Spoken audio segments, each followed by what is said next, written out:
UK. On DAB+. On your smart speaker. On your smart TV. And on your side. This is Talk.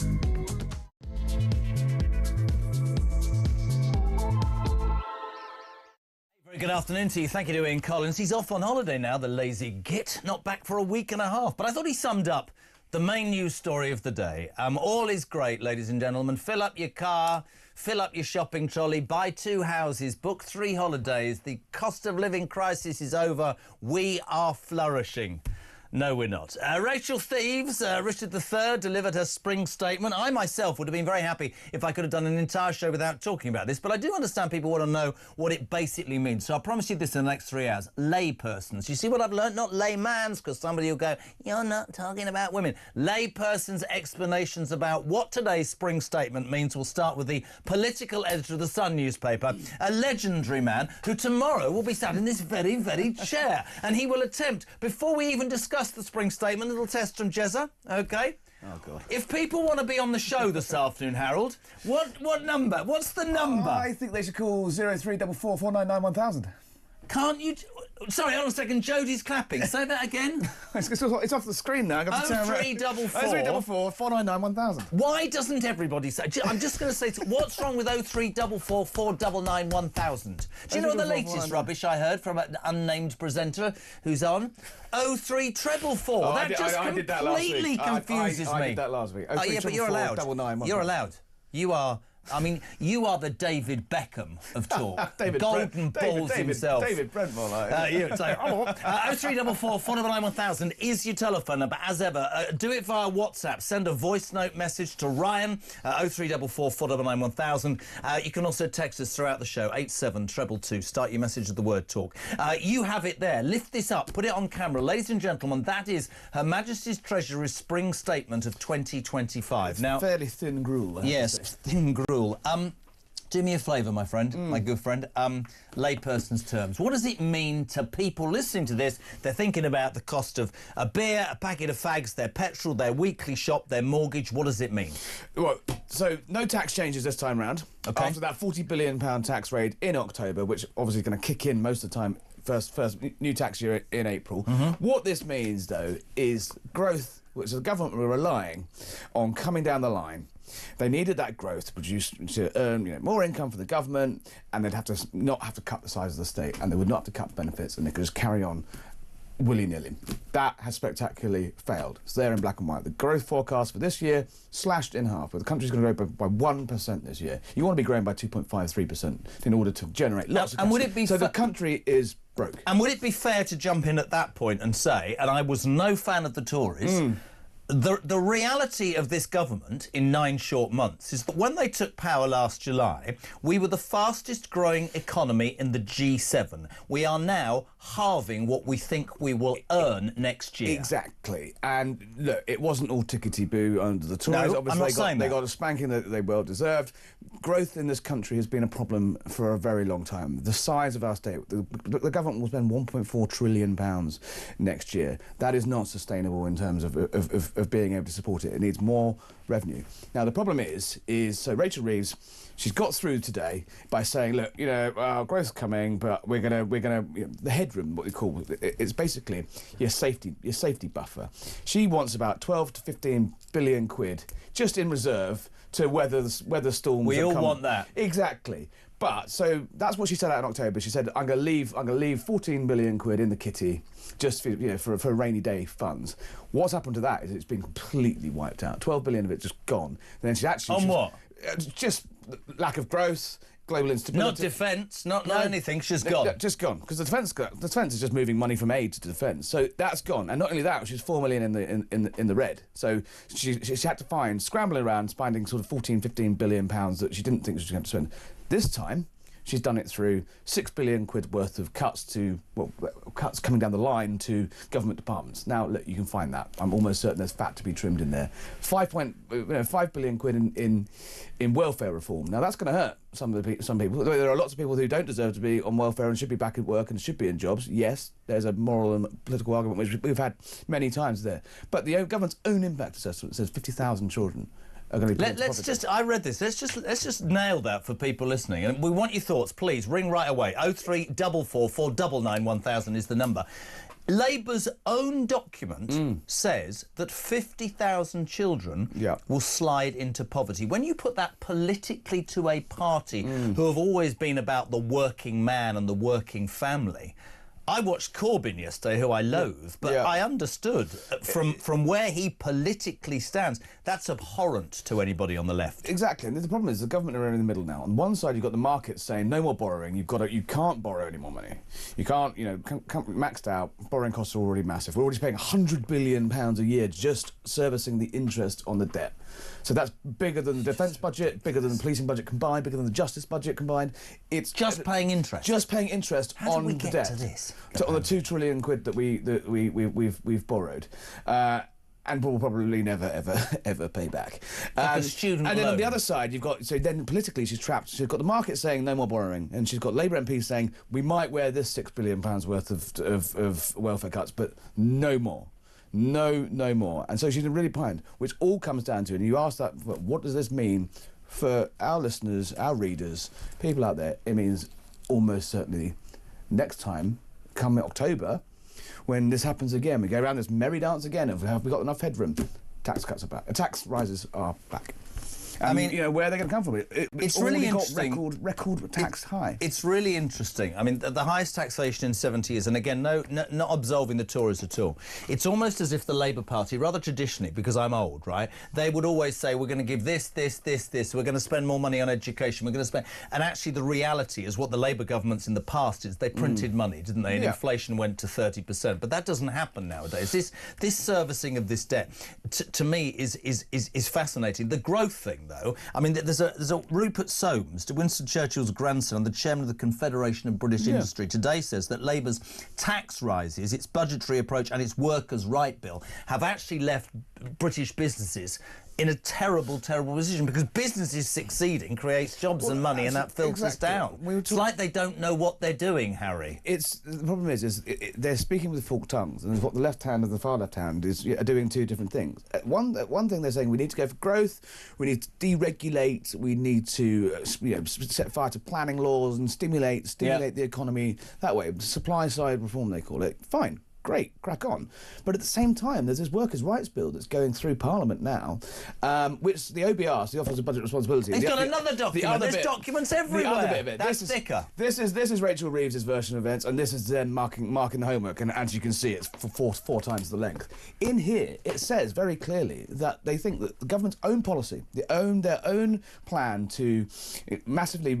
basically written in cahoots with the unions, massively increase employment protection in this country to make us sort of almost, it goes beyond even France or, so those European socialist countries. Work from home, get depressed, have 6 months off, all that rubbish. They say the government haven't given them the details on this yet, so they can't cost it. But if they did cost it, it means that they think it would have a net negative effect on the British economy, which means basically it would hit growth. So what it actually comes down to is, because there's this ginormous unexploded growth bombshell the Labour are putting underneath the economy, it means that these numbers that we've got today are nonsense. They're useless numbers. The growth forecast today that we're going to bump around 1.8, 1.9% of GDP growth each year is fiction, because this massive regulatory burden the Labour Party are about to put on business isn't included in that. It's really, I mean, it is extraordinary. I keep going back to it, but they could almost have won the last election, couldn't they, without even mentioning growth? They could have played the same politically financial games that the Tories did. So you've got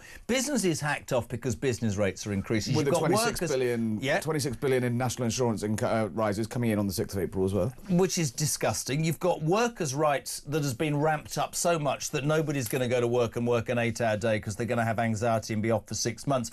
You've got, by your own admission, we can't afford at this moment to pay the interest on the money that we owe. Everybody's clamouring for more money for defence. They take that from the overseas budget, but then they spend $9 billion on Chagos. They give pay rises to the unions, although they're talking about some £11 billion black hole. The British people would look at that and go, and I know what you're going to say, how did we have such incompetence, fiscal control. Is it? Are you gonna, is everybody always going to say the pandemic? Because I don't look at other countries across Europe and see them in the same hole. Or maybe they are.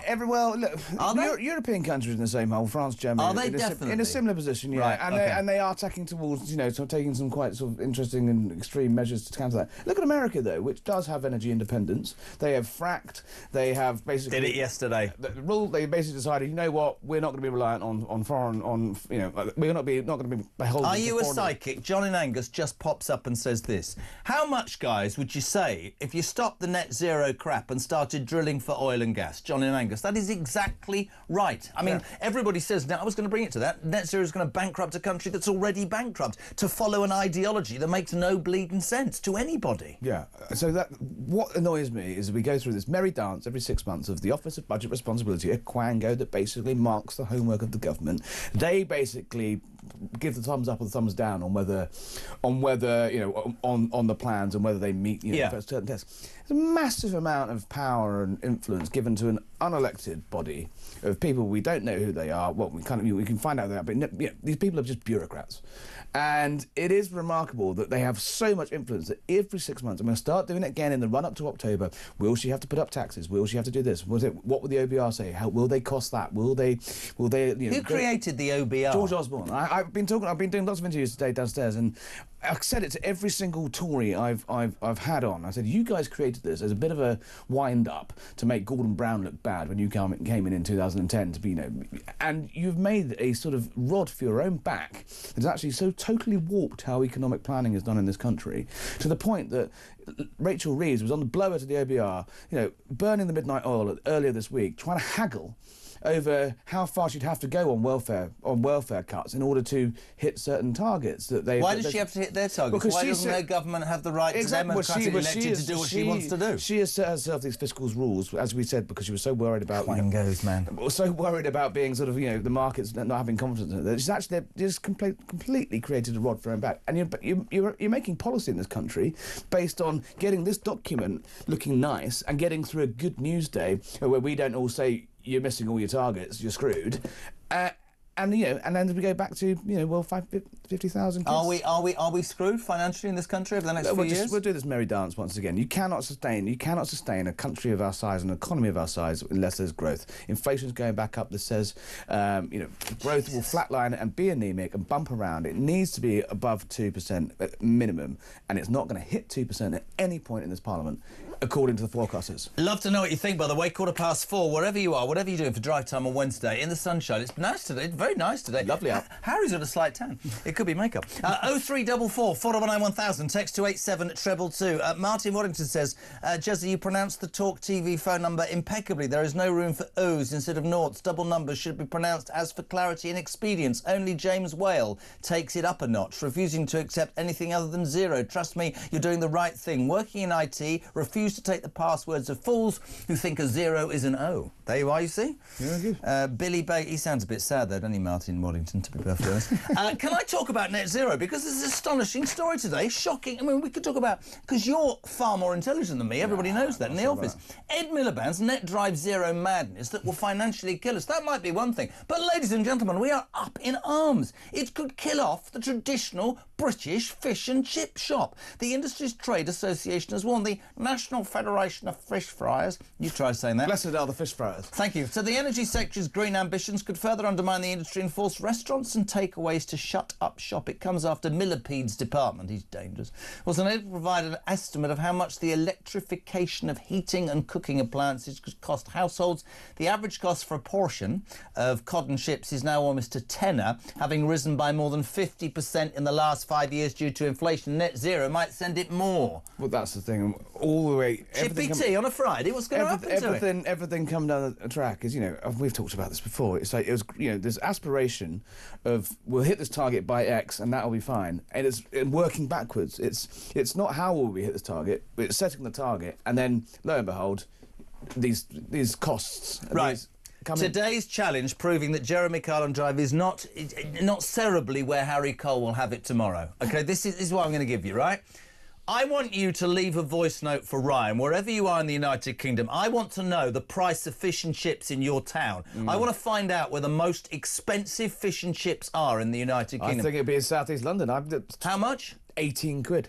18 quid. 18 quid in the Blackheath chippy. We're being battered for money, aren't we? See Yeah. what I did there? That was crap. So leave a voice note on WhatsApp, 0344 499 1000.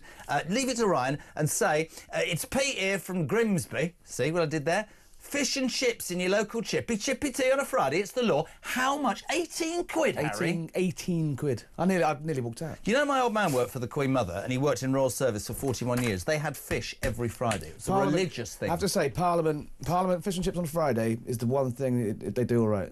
Is that in the spiked bar where you can't go now for food? No, that's reopened. But how much is it in the House of Commons? Probably I think it was probably about 7.50, I'd say. It's $5.99 in the Ryan's just said with a smile. $5.99 in the News UK canteen. That's not bad, is it? It's subsidised, isn't it? I don't know. You tell me. Who subsidised? Probably the Labour Party. I don't know. Mr. Murdoch very kindly allows us all to have subsidised food. 7 or 8 quid in the House of Commons. Where are you in the United Kingdom? 0344 499 1000. How much is a chippy tea on a cod and chips? Cod or haddock? Yeah, there's a restaurant. There's a restaurant on Whitehall. But you're posh. You go to a I restaurant. don't. I'm not going to go there. I mean, and even if I couldn't get it through.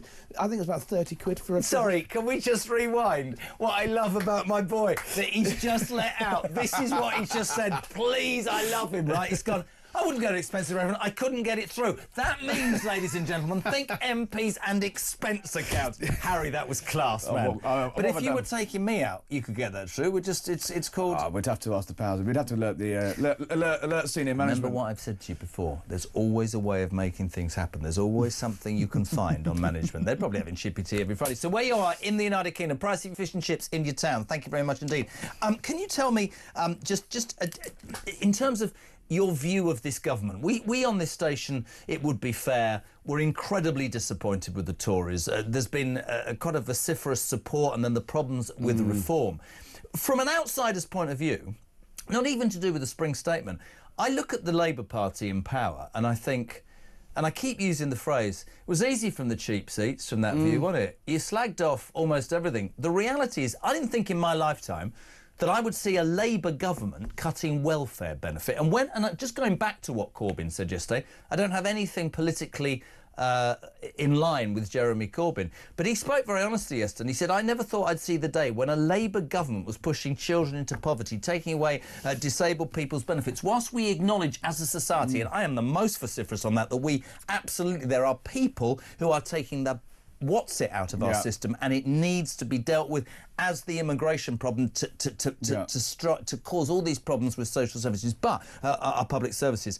But the truth is, it's a major thing for somebody like Starmer, who purports to be a socialist, to cut welfare benefit, because all the Labour Party, all the lefties are jumping up and down going, just tax the bleeding rich. Well, exactly, except we've already got the highest tax rates. And it's not just benefits, it's, the cutting the welfare bill, cutting the aid budget. The Tories talked about doing that for years. They shaved a bit off of it, but they did.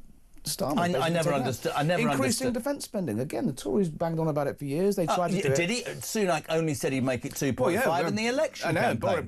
But Johnson announced it in 4 or 5 years ago. Now, he got fired 3 days later, though. So. I was really supportive of Boris Johnson. The more I hear about, and I'm not talking about the pandemic because I don't believe that anybody would have probably done a better job. But I'll tell you what I do think: the net zero move that he made towards that, certainly for the Tory party, and also what you've just said about things that, to me, is just a home run.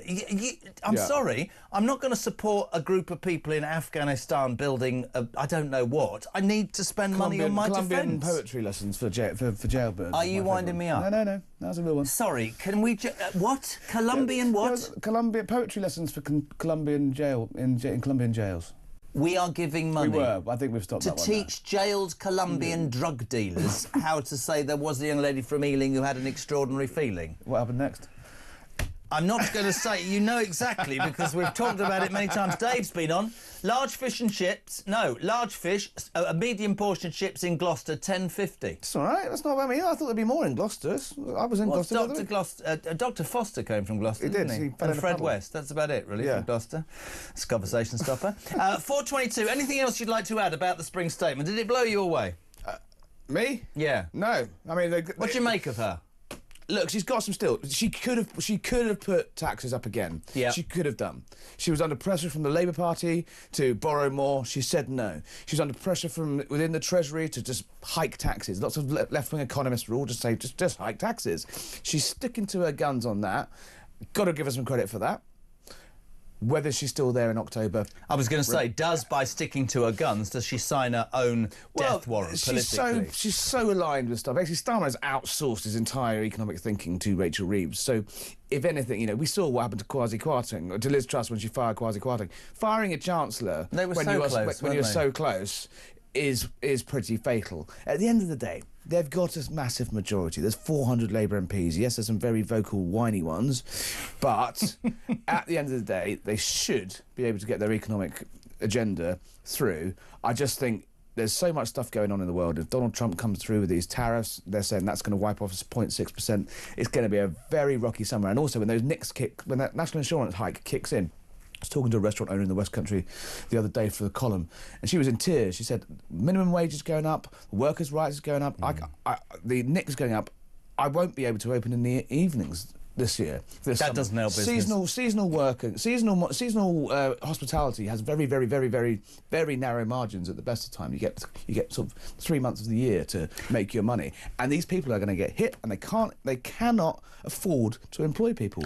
And where's the growth going to go from if people just can't get jobs? You know, you're a serious journalist, and I get accused sometimes. Well, do you think that the next part of this show is trivialised? Hello to Nick. Fish and chips in Marlow in a celebrity-owned pub. I can't think of which one. 37 quid. 37 quid. Hold on. Afternoon, Jez. Small cod and chips in Cambridge, 12.50. We've got 2 voice notes. Can you hear this? We'll have a go. Janice in Leeds, go. Regarding fish and chips in Leeds, it's between £9.50 and £12.75, depending where you're going. So it's not the cheapest anymore. Honestly, only I, on the back of the Spring Statement, would find out across the United Kingdom, right, who's chips and fish is chips. Well, we'll go to Jason in Crewe. Jason from Crewe, fish, chips and peas, £7.50. And it's the best chippy in England. As Peter Kay said, have you got out moist? You remember that? Chippy tea, you got to have out moist. Mushy peas or curry sauce. You're a legend. Thank you very much indeed. Harry Cobb will be in this hot seat tomorrow afternoon from 4 o'clock. Talk Drive with him and his amazing columns all the time in the Sun newspaper. It's 4:25. Please take part in this debate. What do you make of the Spring Statement? Do you buy what the Labour Party are trying to do? But most of all, how much does fish and chips cost in your local restaurant? 0344 499 1000. Back in 3. I'm off for a week.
If you look at the way that the Prime Minister has been convening European allies and Canada, Australia, New Zealand in support of our friends in Ukraine. This shows the UK leading the way. That's what our American friends want to see. They want to see Europe taking a greater share of its security.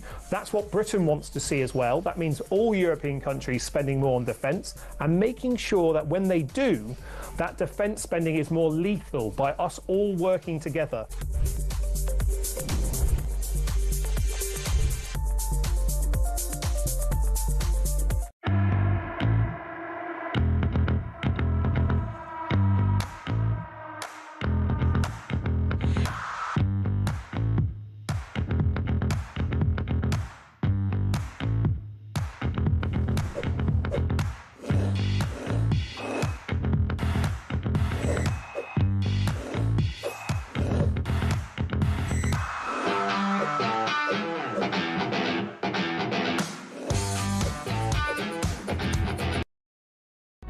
Across the UK, on DAB+, on your smart speaker, on your smart TV, and on your side.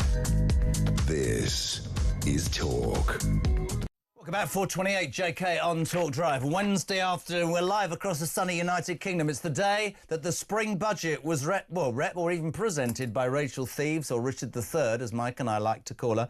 In essence, we're skinned. I mean, I'm not going to lie to you. They can dress it up how they want. We ain't got any money. One of the big things that everybody argues about is this net zero madness, where this ideology from the left, led by Ed Miliband, is to make us all carbon efficient, whatever that means, by 2050. And skint still further this country. One of the shocking stories today that has emanated is that the fish and chip industry in this country is on its backside already. It's already about a tenner averagely across the United Kingdom. Net zero is going to just make it almost impossible. It could lead to the close of the traditional fish and chip shops. So we just thought, how did we get through 3 hours of spring statement? How much, ladies and gentlemen, are fish and chips where you come from? We just had 37 quid in Marlow. You can send a WhatsApp voice note 0344 499 1000. Dan, fish and chips, go. So you're a Birmingham lad. You'll know one of the big brands round by Villa Park. Me, my two lads, every day, we're not that bad, going to Villa Park and going to the Villa games. I feed 3 of us for a tenner, and that's 4 meals. Yes, but listen, Birmingham, I am certainly not from Birmingham. It's very nice of you to have... I did work there for a while. Taylor from Colchester, it's 14 quid for chop and pick. I can't even speak. Cotton chips here. Absolute rip-off. What happened to apportioned chips for £1? In Gravesend, you can get 2 small fish and chips for a tenner. Gaynor says, large fish and chips in Mansfield, £8.50. Let's go to Blackpool. I know several people who like Blackpool. Let's go to Steve in Blackpool. Hello. Good afternoon, Jeremy. How are you? I'm all right. We're weaned on fish and chips from the bottle.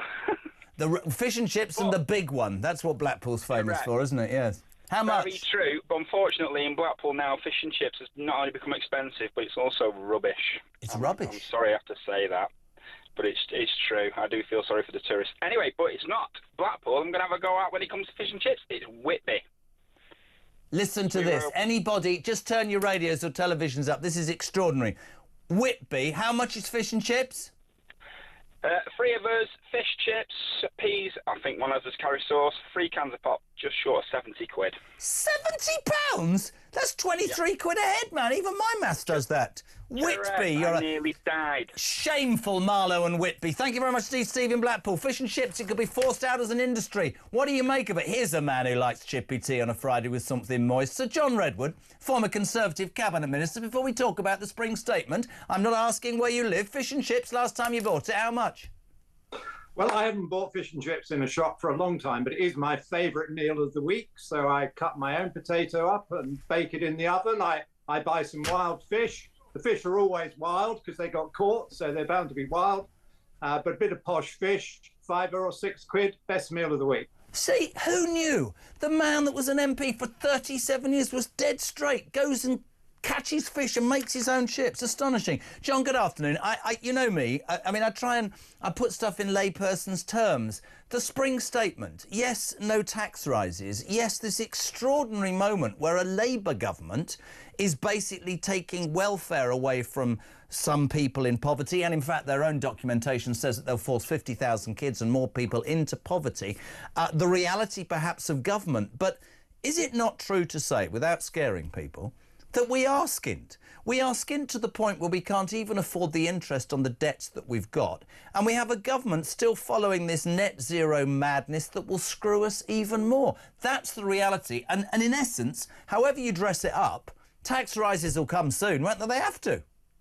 No, you're right. We're skint the way they do it. And you're right that they're probably getting us ready for a budget where we have more worries about tax rises. But they are squandering money on things that people don't want, Jeremy. That's their real problem.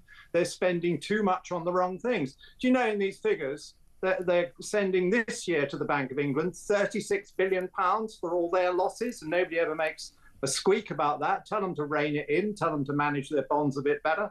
Why do they have to be the world's worst bond trader? Net zero is tens of billions over the next 3 or 4 years, a lot of it down the drain.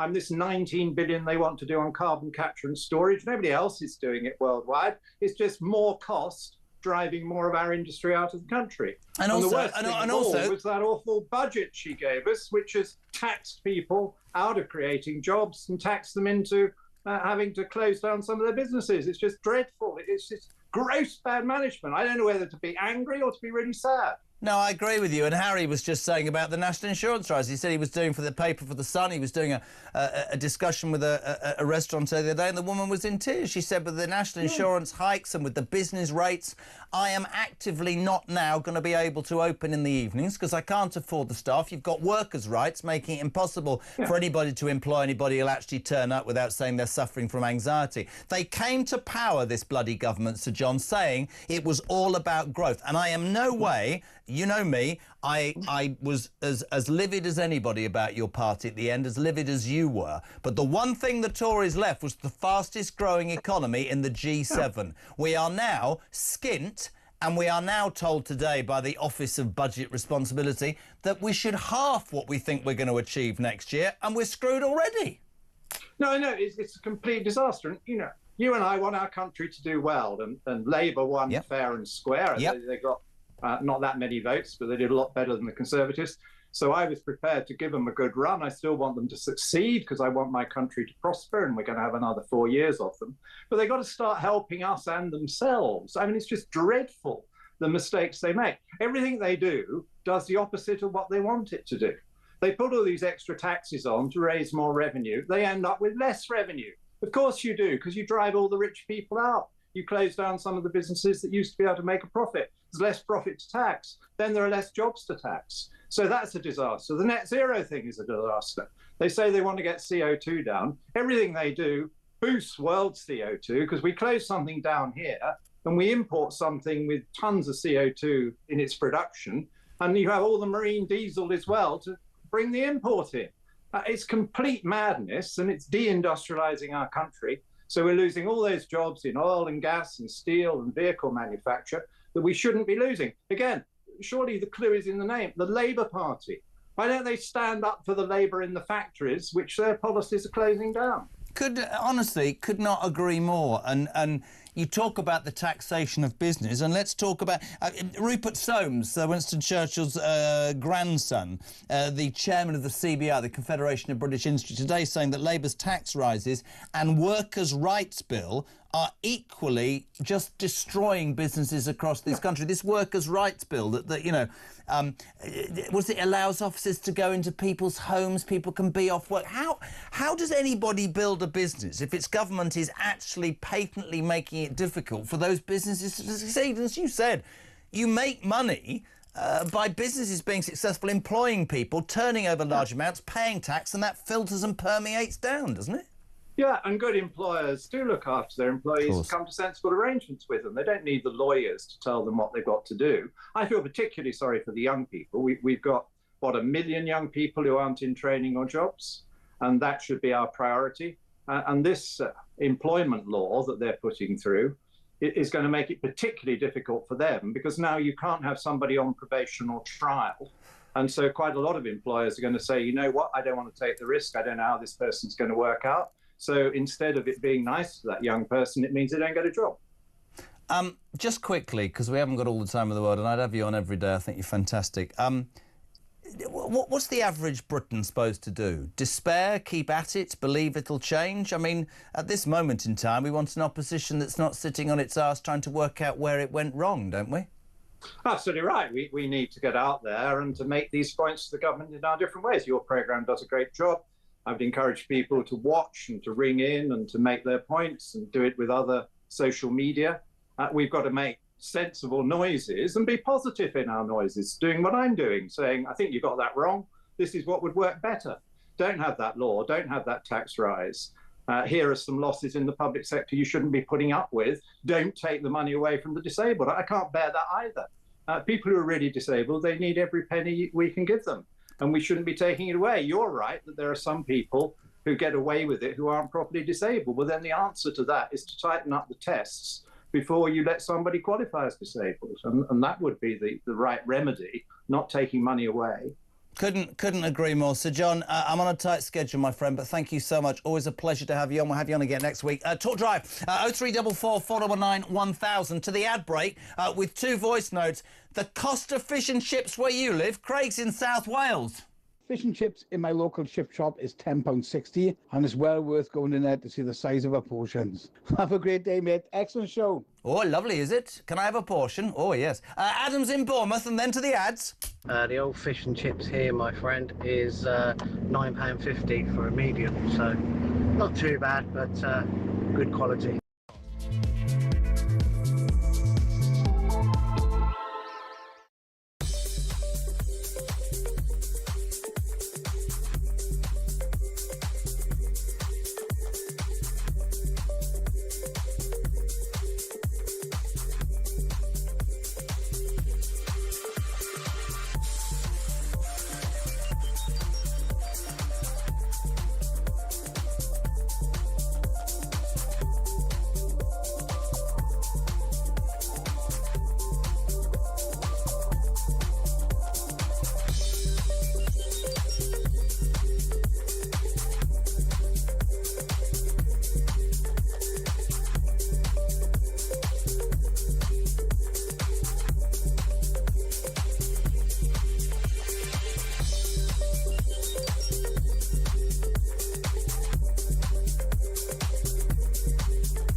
Across the UK, on DAB+, on your smart speaker, on your smart TV, and on your side.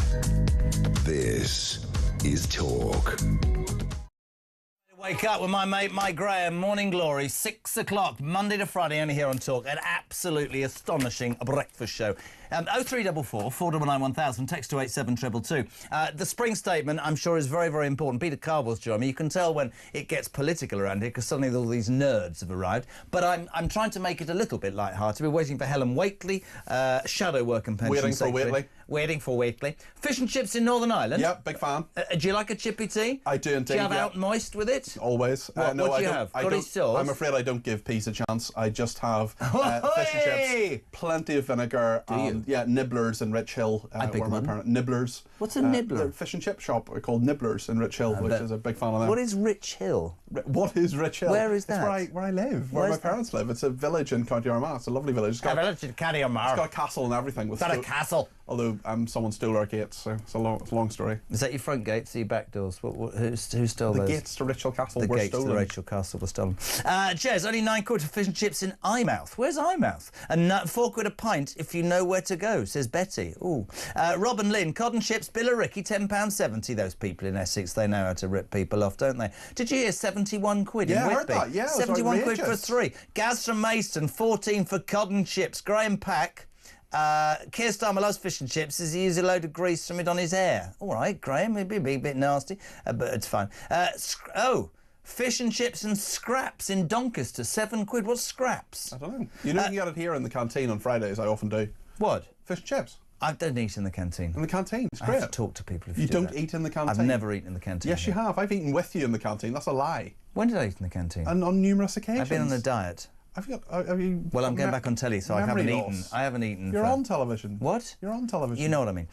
Graham says, can we just talk about fish and chips for the next 2.5 hours? Because I'm completely and utterly bored by the spring statement. Very happy to talk about 0344 499 1000. Text to 87222. It is the spring statement. It's highly exciting.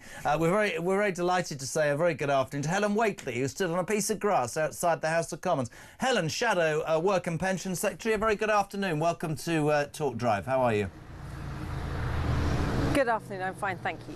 I started this show by saying, come on, everything's fine, no tax rises, a few people are missing out on benefits, the cost of living crisis is over, everything's fine, go fill up your shopping trolley in your car, buy 2 houses, go on holiday. But the truth is, Helen Waitley, is it not, that this country cannot even afford the interest on the money that we owe, and we are skint, and we are in the grip of a government that seems to want to give money, squanders money, on things that make no sense, whilst not actually investing in the growth of businesses that will turn this country round.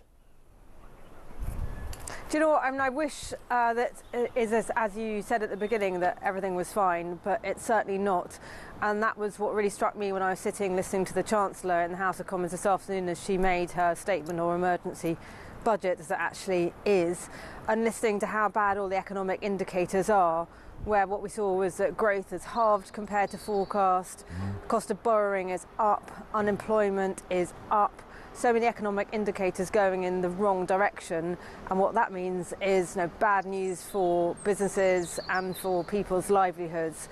So it was really disappointing to sit and hear all that, and so much a consequence of the bad decisions that the Chancellor has made since Labour got into power, including their really damaging jobs tax and national insurance rise, which has hit employment, which is leading to recruitment freezes and redundancies, and as I said a moment ago, unemployment going up.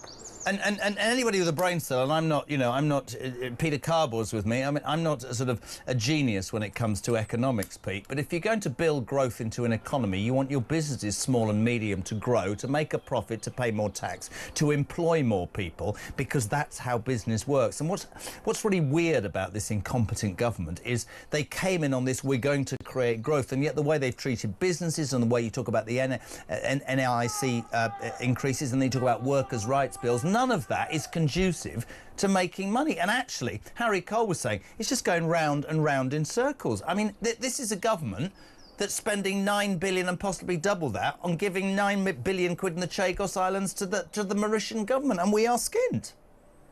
Absolutely correct. Absolutely correct. They're making all the wrong choices, and sorry, you might not be able to hear it, but there's a guy shouting very loudly near me. A moment. What's he? Well, tell him to get a job instead of shouting. Well, there is that. That's what I thought. But they're making all the wrong choices. So they chose to increase public spending by 70 billion at the last budget, funding that with a combination of tax rises and extra borrowing. And what the tax rises are doing is worsening the economic situation. As you say, they're making things worse for business. Business confidence has plummeted. Businesses are telling me themselves how desperate they are about the impact of the national insurance rise, making it harder for them to employ people. Add to that the red tape of this thing they call the Employment Rights Bill. That'll also make it harder for people to be employed. So they're really hammering business growth. We know they're hammering the family farm farms and family businesses as well, with tax changes there. So they're doing all the wrong things for the economy. Well, what they're not doing is properly reforming welfare. So I'm Shadow Secretary of State for Work and Pensions. I've been spending a lot of my time shadowing the Secretary of State for that, Ms Kendall, who's responsible for welfare. What the country needs is welfare reform. We need people to be working. We've seen a huge rise in people claiming sickness benefits. That was something we were working on reforming. Okay, we lost the election. We had more reform plans. But what we've seen from Labour is some really arbitrary cuts, which are actually the worst of all worlds. They're going to hit disabled people who may genuinely need support, and they're not going to help get people back to work. They are going to save money, though, Helen, Peter Cardwell here. They are going to save money, perhaps up to £3.5 billion a year. How would the Conservatives save money? Because for a long time you were in government and you didn't cut the benefits bill. In fact, it's gone up to a huge degree. Well, in our time in government, when we came into power back in 2010 originally in the coalition, and then after that in 2015 as a majority Conservative government, we brought the benefits bill right down. We reduced the number of people claiming sickness benefits. But then we had the pandemic, and what we have seen through and since then is a rise in people claiming sickness benefits. There are some complicated reasons for that, including a real rise in claims for mental health. This is something we were working on reforms, as I said, and in our manifesto we had committed to finding £12 billion worth of savings in this Parliament, because, that sounds a big number, but because the bill is going up to £100 billion by the end of this Parliament, and we simply can't afford to be spending that much. That also involves thousands of people not being in work who potentially could be. In fact, it could be good for their mental health. So Helen, we were working on real reforms. What we've seen for the government, just one moment, is instead of pursuing bold reforms, what they're doing is they're just cutting, and they're also not saving enough. So they said last week they were going to save $5 billion. This week that's down to around $3 billion. I don't disagree compared to that increased. If I can just jump in, I don't disagree at all. I think this government is incompetent. I think that they have started off badly and it will only get worse. But I'm going to turn it round, and I want you to try and understand where I'm coming from. Whether you were in coalition or not, and I don't want to always hear from Tories about the pandemic. The fact is the Tory government had 14 years, and you know, you were so unpopular at the end, the British public had stopped listening, that you left. I mean, this is what I think needs to be said. You left an economy that was the leading economy in the G7, and within 9 months we're even further in the mire. It must rankle. This is my next question to you, though. And I understand you're the Shadow Work and Pension Secretary. This is me. Your leader came in on Mike Graham's breakfast show yesterday. This is my opinion as an ex-Tory voter who was so appalled he voted reform. Is Cammy Babe not really holding this government to account? If I hear one more Tory say to me, well, we need to work out the mistakes. I'll tell you what the mistakes were. You stopped doing Conservative things. Why is she not vocally, all of you, far more holding this totally incompetent Labour government far more to account, Helen? So I think Kemi's doing a really good job, and it's a tough job, and it's a tough job when you've just lost an election. I mean, every day we're in there in the House of Commons, in the chamber, firing questions at the ministers, whether it's earlier today, Kemi in PMQs, me last week in the welfare statement. So we are working hard to hold them to account. But what I do know is, because we heard the message from the voters at the last election, it wasn't that long ago, that it's quite hard for us to get cut through for people to hear what we're saying, and it'll take a while for us to regain people's trust, and that's what we're really, really working on. But what I definitely agree with you in what you just said is how bad Labour have made things so fast. I mean, I would only say this, and I would only say this, and I really, really appreciate your time. I know not everybody is Nigel Farage, right? But I would suggest that the Tory party in its entirety needs to be more vocal, far more vocal, because this country is in the grip of a government that I think can only take us further into the abyss. And I just personally, as an ex-Tory voter, am not hearing enough. I really appreciate your time. The Helen Whately, Shadow Work and Pension Secretary, live from Westminster. We'll be back in 3 with analysis from the king of political nerds. PC is next.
If you look at the way that the Prime Minister has been convening European allies and Canada, Australia, New Zealand in support of our friends in Ukraine, this shows the UK leading the way. That's what our American friends want to see. They want to see Europe taking a greater share of its security. That's what Britain wants to see as well. That means all European countries spending more on defence and making sure that when they do, that defence spending is more lethal by us all working together.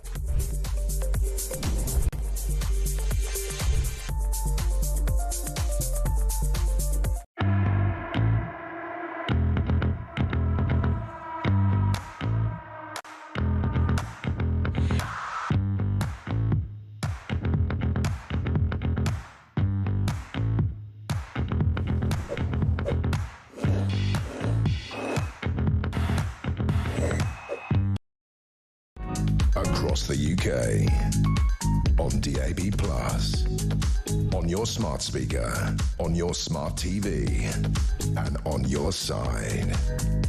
This is Talk. Peter Carball is here. Helen Whately, the Tories. Yes. Do you think they're vocal enough?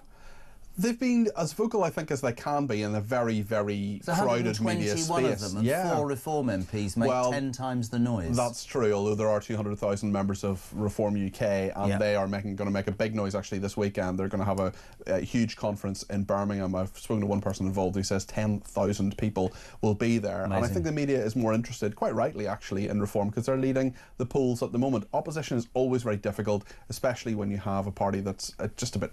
I just find them uninspiring. Yeah, I think knackered, that's a great... Actually, I get that. I think a lot of people feel the same way, but also there's no great love for Labour either. I don't think there are going to be too many people who go, apart from the real sycophants around Rachel Reeves, who go, Rachel, great statement, you know, knocked it out of the park there. That was brilliant. The economy's going to be back on an even keel very, very soon. If you're tuning in, he's just pretending. That's not true. We're screwed. The fact is that we've had the growth downgrade by the Office of Budgetary Responsibility. Is never going to get above 1.9% growth between now and the election in 2029, if that's when it happens, which I think it probably will. So Labour bet the farm on 2.5% growth. They're not going to get it. What does that mean for real people? It means less money in our pockets. It means the economy's not going to grow. It means that there's more regulation that Labour have brought in. It means that it's more difficult to hire people. I was chatting online actually through Twitter, people are interacting. A disabled person told me that there have been 2 separate employers who have basically tried to get them out because they've had to take time off. If you're an employer, honestly, if you're running a small business at the moment and you're saying, right, I need to have more people, well, it's going to cost you about £2,000 in national insurance contributions to actually bring another person on board. And the Workers' Rights Bill? And the Workers' Rights Bill. Are you honestly going to look towards disabled people? I'm not saying you shouldn't. I'm saying realistically, is that going to happen to someone who's going to have a lot of time off, especially when you're under a lot of pressure? I want disabled people to work. I know a load of disabled people who want to work, including the person I was chatting to on Twitter. But the point is that there are a lot of people who are really wondering what next for me. In fact, there are people getting in touch as well saying, hold on a second, what about this cut to these the universal credit, for example? Well, it's probably just for new claim. Well, it is just for new claimants in the health section and so on. But really, overall, Rachel Reeves says every household's going to be £500 better off. The Office of Budgetary Responsibility saying actually that's probably not true. A Conservative quango, for Christ's sake. Do you think she's and they are out of their depth? I mean, the point that I made earlier is right. There was nothing about the Tory party that I respected or liked when they were voted out. I think the British people had stopped listening. But we were the leading economy in the G7 9 months ago. Now we cannot even afford, it seems, to pay the interest on the debts that we've got, irrespective of creaking public services, and need to do a lot with defence and immigration issues. No wonder Reform are doing well, because we're allowing millions of people into our country to overstretch already things that don't work for people who've paid for it. It doesn't make sense. Well, a lot of people will be sitting at home thinking, you know, local elections coming up in a few weeks' time, which party could make the difference, either on a local level or a national level? And I keep hearing, I'm sure you do too, Jeremy, people talking about the uni party idea, this idea that Conservatives, Labour, Lib Dem, they're all the same, and that's the worst thing. If you work in politics, as I used to, that's the worst thing you can hear, they're all the same. But honestly, would the Conservatives do things dramatically differently? I did ask that, and we both asked that to Helen Whately. I'm not sure we got a strong answer on that. I was really disappointed in Kemi Badenoch with Mike yesterday. They were talking about, he asked about fracking. Great question. We need to work on that. I don't believe, and you're a political journalist, I don't believe that in 9 months you can't work out where you went wrong. You stopped advocating Tory principles that all of us believed in from a young age, and then you had the temerity to say that anybody talking them was far right. That's ridiculous. Safe streets, a strong military, low taxation, and do something about the borders. It's not bloody common sense. And don't spend money, don't squander money. What was Harry saying?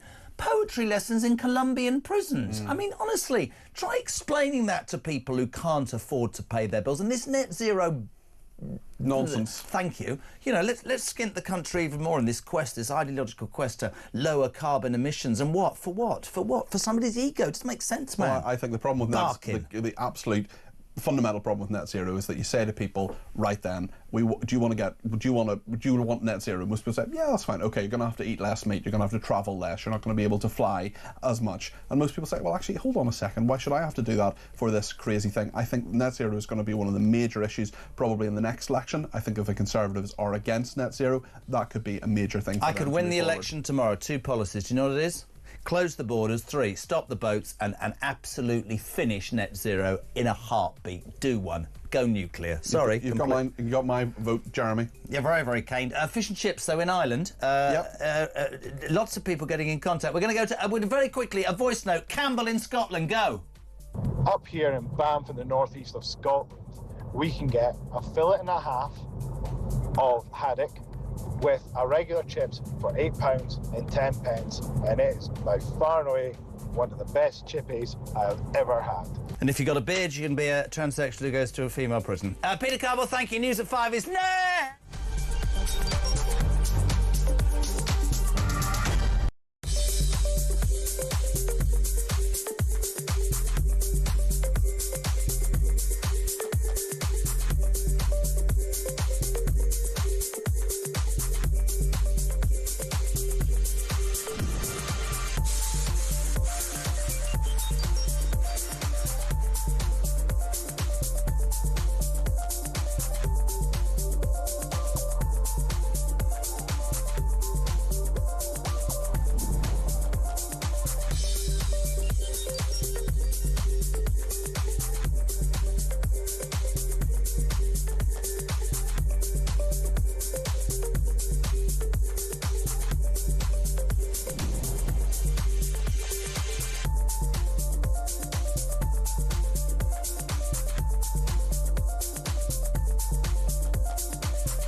Across the UK, on DAB+, on your smart speaker, on your smart TV, and on your side.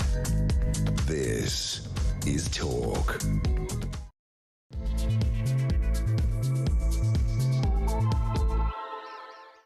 Back hour 2 on this hugely exciting sunny Wednesday, the day of Rachel Thieves' Richard III's spring statement. And if you're just tuning in, Don't worry, don't listen to the doomsday people. It's fine. Go and fill your shopping trolley, fill your car, buy 2 houses, book a holiday. The cost of living crisis is over. No, it's not. We're screwed. I'm not even going to lie. I'm not going to dress it up. The fact is this country is financially on its backside. We can't even afford to pay the interest on the money that we owe. We've got no police. We've got open borders. The military is at best rubbish.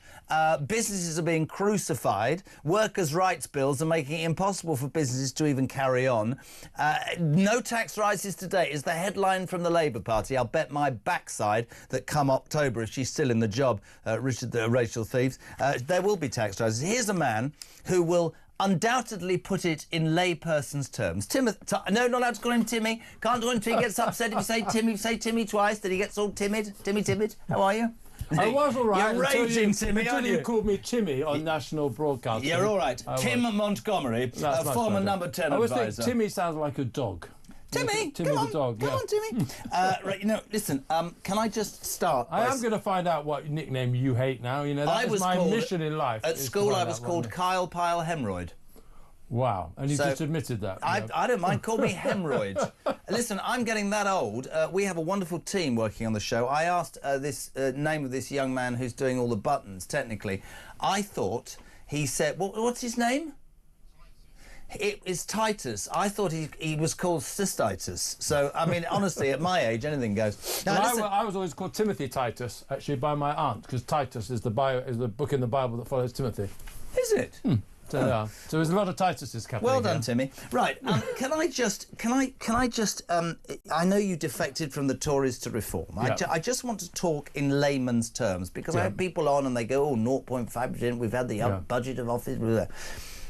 How does a country, and actually, we'll make the point that the Tories left power not being listened to by anybody, but actually they left us as the fastest growing economy in the G7. We had a new government who came in, Tim, and they said it's all about growth. But things that they've brought in, be it workers' rights bills, be it taxing to the hilt the public and businesses, screwing businesses over, do nothing for growth. In fact, they make it harder and harder.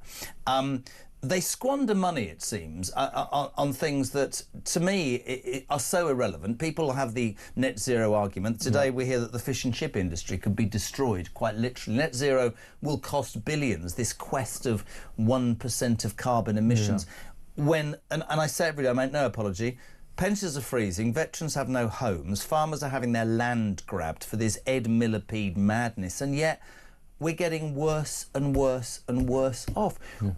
Why can't politicians understand that average everyday Britons are really, really at a point of not no return, but what do we face genuinely? Well, look, my big picture, and it's not going to be an optimistic one, I apologise to the listeners now, is Britain is a nation in decline. And there are 4 Ds that explain why we're in decline. First of all is debt. We have a lot of debt as a nation. Second thing is demography. We're an ageing population with a reducing workforce to look after older people. The other thing is division. We're a divided society. We haven't got that sort of collective sort of sense of pulling ourselves together to work for some common good. And then the 4th D is decadence. We don't believe in the family. We don't believe in the values that once made us strong. Those 4 Ds add up to a really pessimistic outlook for this country. And so it's going to take not a government that does little tweaks, not a government that comes in and sort of changes the dial slightly. What we need is a government that's saying, if we are going to rescue this country, we need to make some big changes. So scrap the whole net zero nonsense. You know, we are imposing the highest energy costs on the British economy anywhere in the world. And is climate change being addressed? Not at all. We're killing our economy for no good. We need to be. How is that allowed to happen? How does anybody with a brain cell look?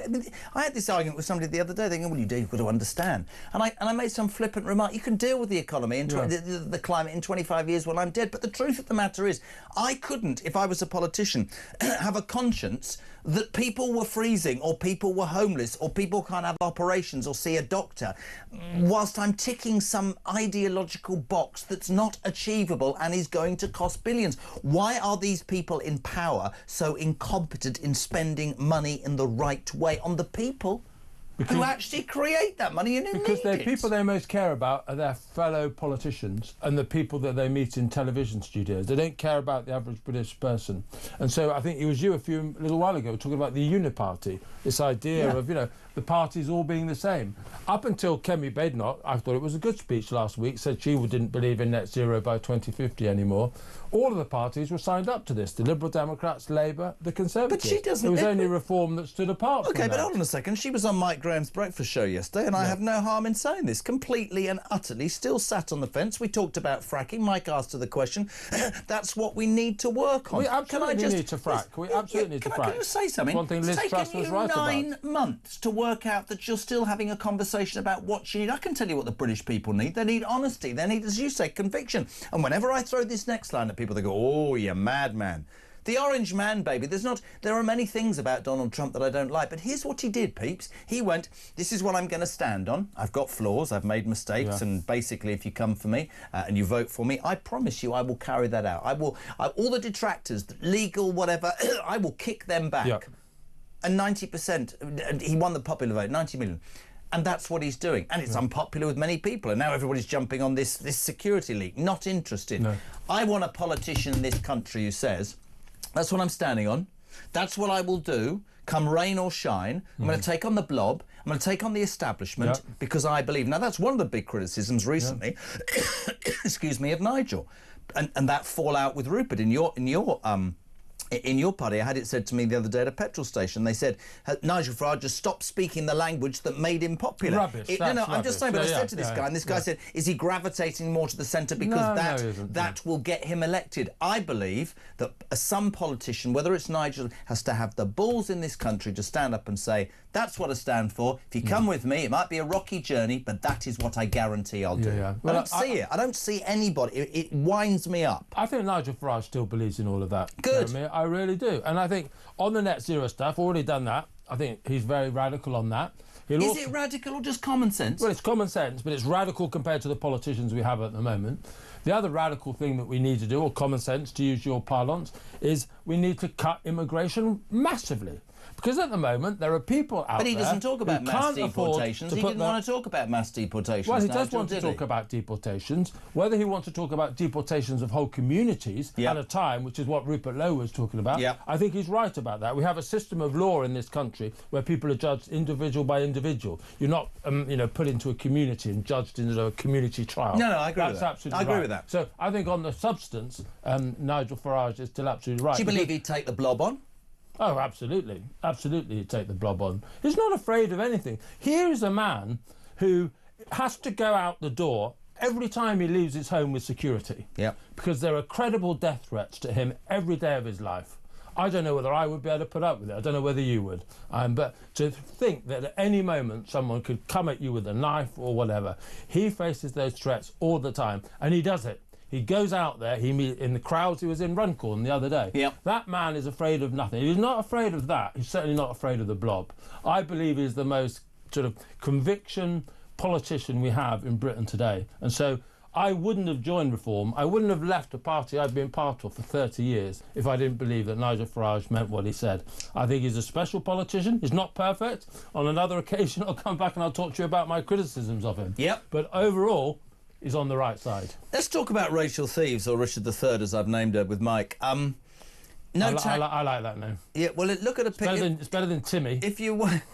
You've done it again now, Timmy, haven't you? If you Google a picture of Richard III and then have a look at the picture of Rachel Thieves, and you know exactly what I mean. This is what I don't. This is what I don't understand. I mean, I watched Corbyn being interviewed yesterday. What was he talking about? Well, I'm so far politically from Jeremy Corbyn, but he made a really salient point. He went, I never thought I'd see a Labour government take benefit money away from disabled people and, by its own admission, force 50,000 children and 250,000 people into poverty. Labour values. It strikes me that the reality of the hot seat at number 10, the reality of the situation that isn't the view from the cheap seats, is actually, it has come home to roost. But when I see Thieves doing what she's doing and Starmer, and I know what the Labour Party in essence about, I'd be looking over my shoulder if I was those two. I really would be looking over my shoulder. There's no doubt, whatever you say, when we get told that our productivity will halve and this will go up, there will be tax rises. We are skint, and it's not going to happen. There will be tax rises in October. Yeah. And everybody will go, oh... When I was growing up, the Labour Party promised everything to everybody, and they did that by printing money. That can't be done nowadays. Inflation went to 30%. I'm not trying to be morbid or down. I think we're screwed. Well, my MP, John Glenn, MP for Salisbury, yes, he asked in the House of Commons this afternoon, he said, will you rule out tax rises in the autumn? And she wouldn't. She wouldn't. Why wouldn't she rule out tax rises? Because she's going to raise them. Because they're coming. And people are they're taxed to the hilt. And one thing I do notice, back to talking but you were in power, not you, but the Tories were in power for 14 years and they left the highest taxation in 73 years. And it's going higher. Yep. And Labour said but that's not a justification for what went on, is it? I'm not justifying it at all. Just had Ellen Whately on. Did you see her? I did. I was watching, yeah. I mean, lovely lady, very kind, but there's nothing... I said it yesterday about Basingstoke. I would be in Starmer's face, Anna Reeves' face. That's what I want. Yeah. I want vocal. I want to know. I don't understand it. People are angry, really angry, they are. and they're justifiably angry about what's going on in this country. Yeah, I agree. And what they want to see from their political representatives, they want to see that same anger, and they're not seeing it at the moment. They're not seeing it from the Tories. I think they do see it from people like Rupert Lowe and Nigel Farage, and they want that. Now, they don't just want that; they want solutions. They want a path to something different, because back to where we started, Jeremy, this country is in decline, serious decline. All the good that Margaret Thatcher did in the 1980s, it's been swept away. I wonder what that she'd is think. Ancient history. I wonder what she'd think. History. I wonder what she'd think today. Well, we seem to waste money on ideological do-gooding systems whilst.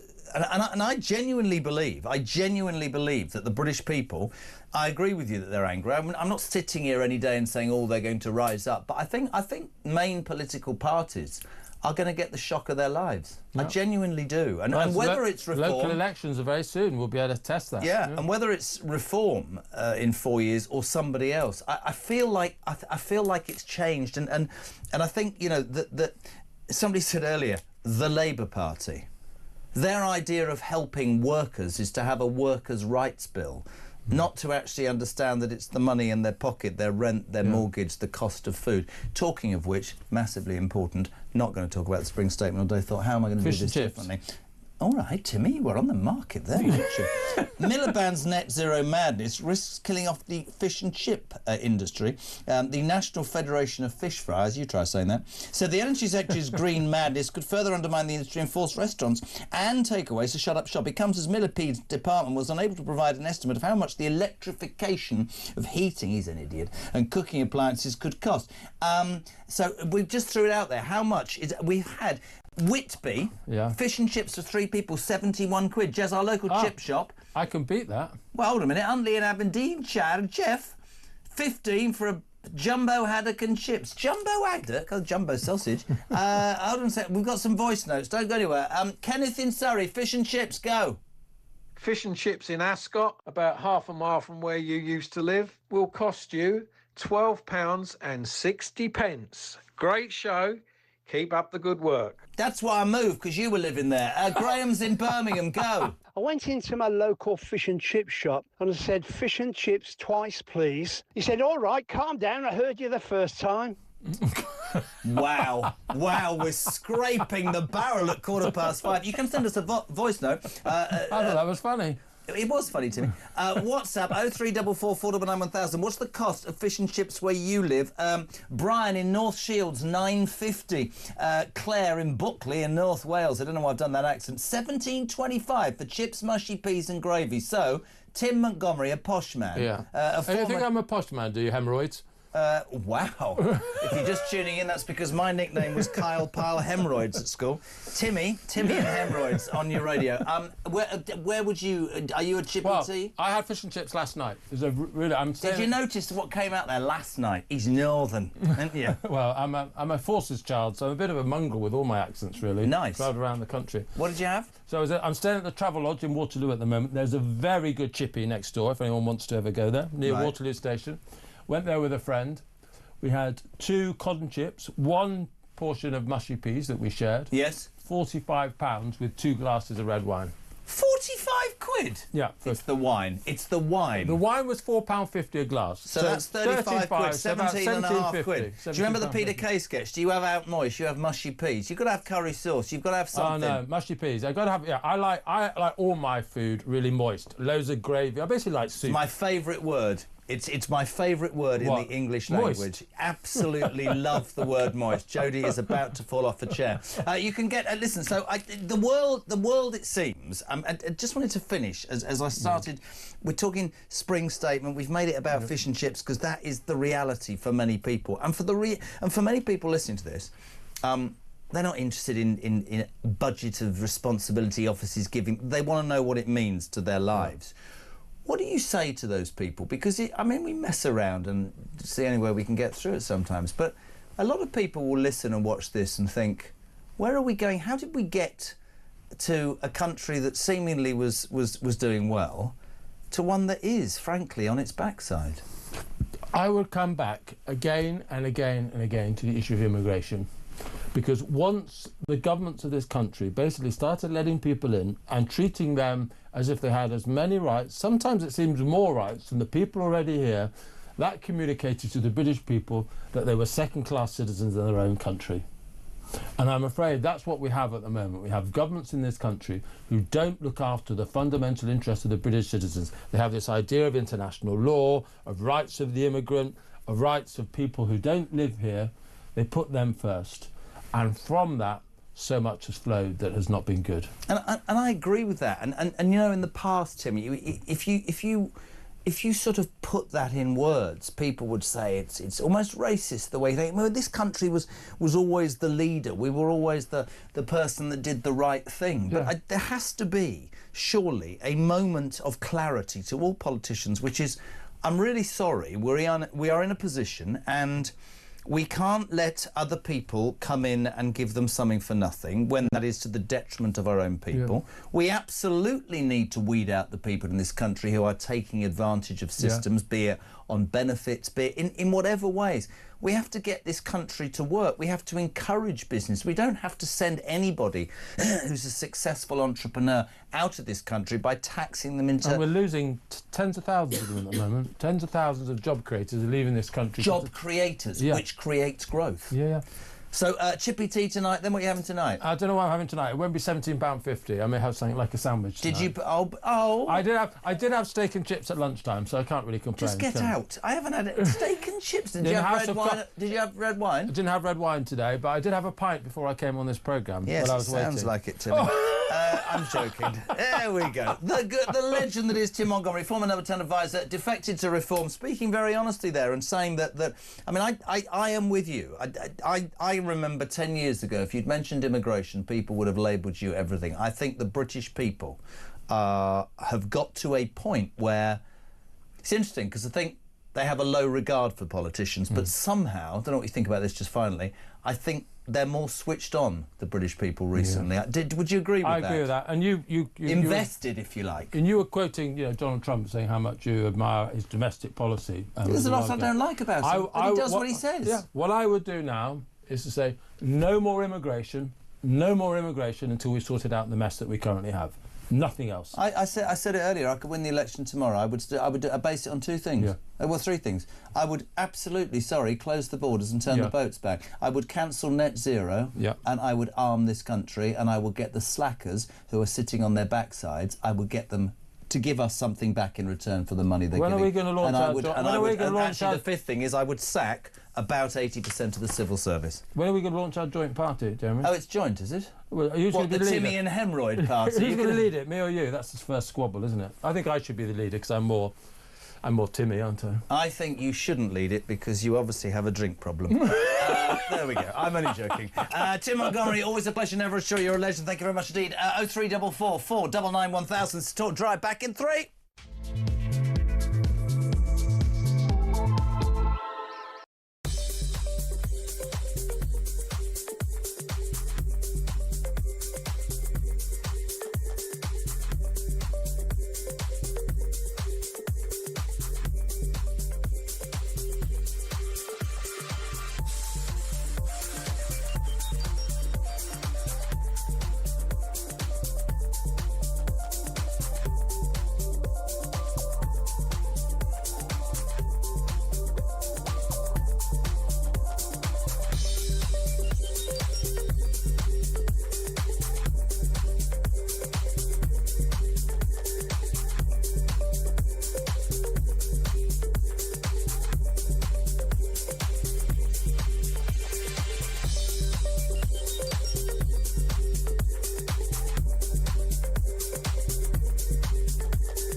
immigration and all the issues flowing from the number of immigrants coming to the country, legal or otherwise, is at the root of all our problems at the moment. And if Labour aren't going to get a grip of this, they will see housing issues increase, cost of living increase, transport, schooling, whatever it is, all of those problems will multiply because we cannot cope with the number of people coming into this country and the UK paying for them. So I'm afraid Labour haven't got a grip on this.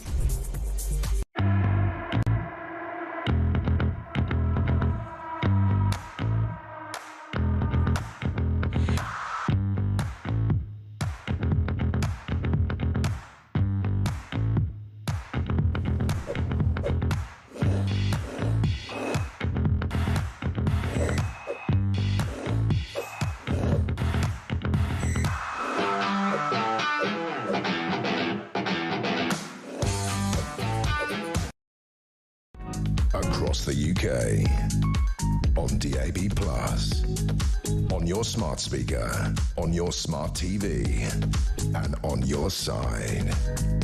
This is Talk. 5:25, Talk Drive on Wednesday on the sunny spring statement day where Richard III stood up and told us it was good news. No more tax rises. Really? We're screwed. Rich says, Jez, looking fab despite trying to give us all a stroke. Is this because I'm encouraging you to buy fish and chips? I've no idea. Chancellor started trying to blame Truss's budget for a problem. Says it all. I'm selling up and pulling out. Sorry, enough now. Don't even get a vote in this madness despite hundreds of thousands of pounds in tax over the years. Steve's in Sheffield.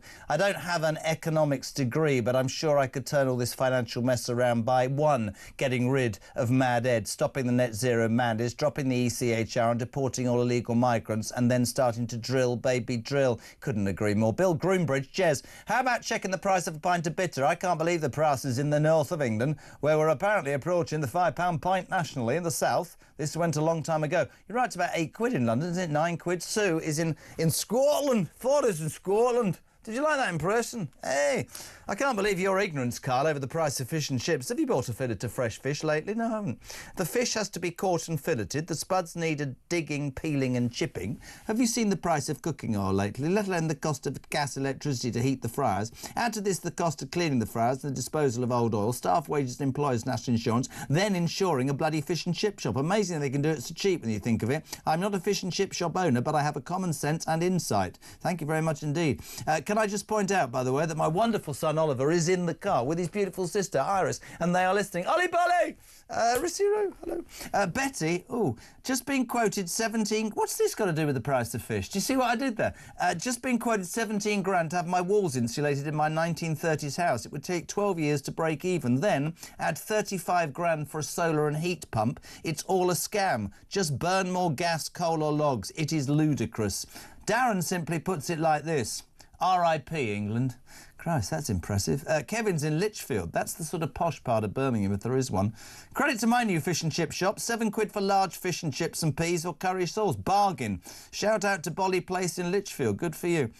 Finally, Whitstable, Kent that is. Kelly says £35 for 2 battered cotton chips today. I offered to pay before I realised the price. This is because, if you're just tuning in, one of the madnesses of net zero is that it's going to potentially push the fish and chip industry out of business. Let's welcome a woman who is, I would say, a world authority on fish and chips. Chippy tea on a Friday, out moist. Isabel Oakeshott, Talk's international editor. When was the last time you had chippy tea? Well, never. Fish and chips quite recently, because they have some fantastic chippies on the Isle of Wight, and they're not too expensive, but it's definitely going up steadily, isn't it? But before we go on about that, I just have to pick you up on your Scottish accent. Hey. It truly is dreadful. Don't do that What again. are you talking about now? It's fantastic. Do not do that again. All right, I'll give you an Isle of Wight joke then, because I'm in a bit of a playful mood this afternoon. What's brown and steaming and comes out of cows? Do you know, I know this one, but I'm having a mind blank. What is it? The Isle of Wight ferry. Yeah, I'm just not finding that funny. What's wrong with you today? Why are you so miserable? Because I've just listened to Rachel Thieves for Richard 40 III. minutes talking absolute codswallop. Yes. And, you know... Codswallop! I see what you did there. Do you see? That's brilliant. Codswallop. Brilliant. Sorry. Wallop is what she's doing to the rest of us with this, all these financial promises. I mean, I think most ordinary people don't listen to these statements, do they? But if they did, they might imagine that we're now in some kind of hunky-dory situation where everything is going swimmingly. It's literally like listening to a parallel universe. I mean, she said, for example, I'm only going to pick on one or two things, that the asylum bill is falling. Really? I mean, please show you're working on that. I'm not aware of any evidence whatsoever that asylum costs are falling, quite the reverse. She goes on and on about things like improving military accommodation for our armed forces. Well, that's fantastic. Of course we should do that. But I've been around political reporting 20 years and I've never heard any government not promise that. The question is, which one of them is actually going to deliver it? Is the truth not that we can listen, all joking aside, to this madness of there's no tax rises? We listened to them talk about how it was going to be grown-up government and it was going to be all about growth. The truth of the matter is, highlighted today by Rupert Soames, Winston Churchill's grandson, is the chairman of the Confederation of British Industry, who said that let's talk about business, let's talk about growth, Isabel. The Labour Party came to the power and they said it's all about growth. We're going to make workers, we're going to make everybody better off. What they've done is they've screwed small and medium-sized businesses with national insurance hikes and a workers' rights bill that means that nobody will want to employ anybody. And then on top of that, on top of stifling any chance of us growing, who would have thought you'd see a Labour Party who went, oh, yeah, actually, let's slash this. Quite right. Do something about the benefit system. But for me, and I said it when the election was on as carefully as I could, I think they promised, and they made their tent so wide. There were so many people that they tried to appeal to. You remember me saying it, that there's too many people in the tent. They seem to be trying to do all things to all people, and they're coming up woefully short. I am far from a fan of the Tories, but when the Tories left power last July, quite rightly, by the way, we were the fastest growing nation in the G7. Today, we're told, we can't even afford the interest on the debts we've got, and our productivity is going to halve in the next 12 months. The woman's useless. Well, let's just be clear about the benefits bill, the welfare costs, because you said you're glad that she's cutting them. Well, let me be really clear about this. These costs aren't going down. They're not going down. They're just going to go up slightly less fast. So by the end of this decade, the welfare bill will go up something like 29 billion. So all she's doing is reducing the projected speed at which it's going up. So let's not get too celebratory about that. Business closures at their highest rate for 20 years. And she went on and on in that statement about being, Labour being the party of the working people, Labour always protecting working people. Nothing could be further from the truth. I mean, yeah, sure, they protect the unions and they promote the interests of the unions. But what about all the people who are heavily disadvantaged, indeed stand to lose their jobs or jobs not being created as a result of owners of small businesses and employers being hammered by A, the rise in the cost of the minimum wage, and B, national insurance contributions for employers going up? I mean, pretty much any business you talk to, business owner, will say that is heavily affecting them. They are planning either to cut their workforce or not to create the opportunities that they were originally planning to do. Mate, I couldn't agree more. I get to a point where I despair. We know that Richard Tice is your partner. We know that Reform are the only people who are, before last week when Badenoch finally jumped off a fence, the only people who are saying net zero. We've been having a bit of fun with this fish and chips off, but that's the essence. Small businesses are being destroyed by this government. And I genuinely, and I'll keep saying it till they fire me, I don't understand why I don't care whether it's Nigel Farage, Kemi Badenoch, Keir Starmer, certainly not that idiot that runs the Liberal Democrats, but they need to understand that the British people are struggling, and we can no longer be a country, in my opinion, that does everything for everybody else to the detriment of their own people. And I think I think Tim Montgomery was right. I think there's an increasing anger. I think, the criticism of Nigel Farage, is he moving to the centre a bit too much to get elected? I think that America can teach British politicians, whether they like it or not, a very, very important lesson, which is we shouldn't live in a society where we put our own people second. We shouldn't bend over backwards to accommodate people who perpetrate crimes or people who break the law. We should look after victims more. We should try and just, I don't know, change our priorities somehow. That's what I want. I want a government that goes, do you know what, people in this country are struggling, be they farmers, pensioners, whatever. And I don't hear that. I hear this window dressing, and it's not frightening, because no doubt somebody will come along and change it. But I sit here most days open mouthed that these people get elected, if you want me to be honest.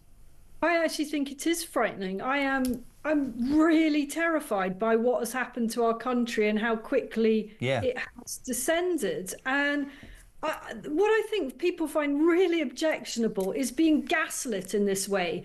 You know, for the Chancellor to stand up and try to make it sound as if everything's fine and that we all feel a bit better off under Labour, nothing could be further from the truth.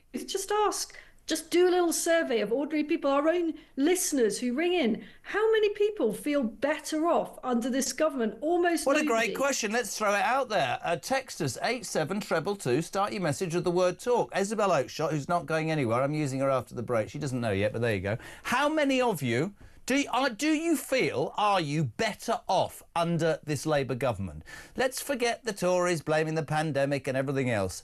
Are you and do you feel better off under the Labour government? We'll come back in 3. We'll take calls. Isabel will be with me. It'll all be lovely. I'm back in 3 on Talk Drive.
Across the UK, on DAB+, on your smart speaker, on your smart TV, and on your side.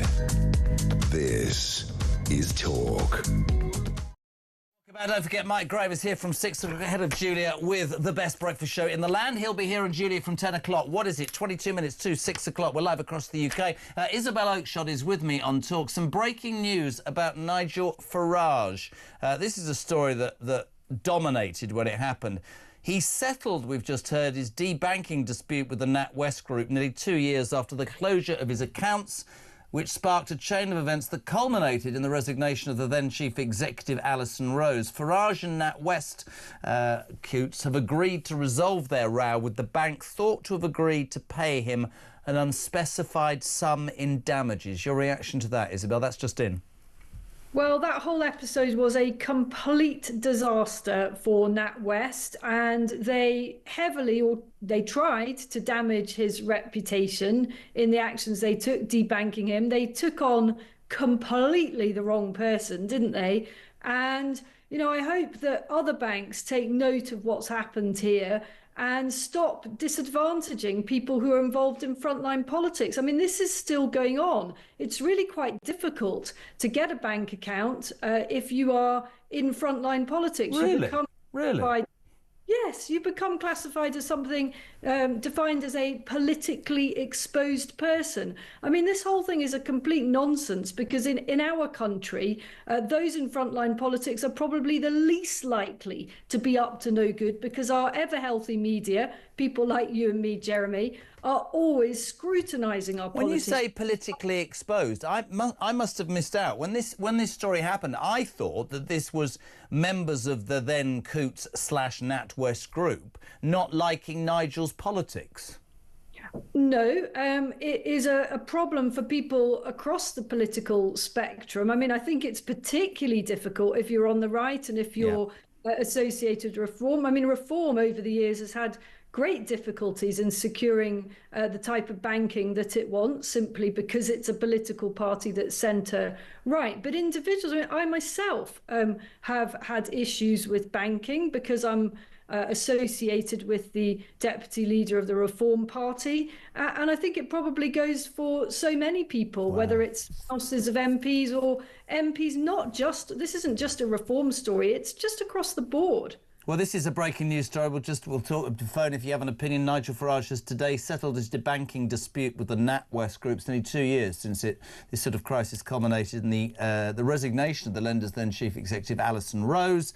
He and NatWest have agreed to resolve the row, with the bank thought to have agreed to pay him an unspecified amount in damages. Are you OK to take some phone calls about the spring budget and fish and chips? Oh, by the way, you said the Isle of Wight. This is quite sweet.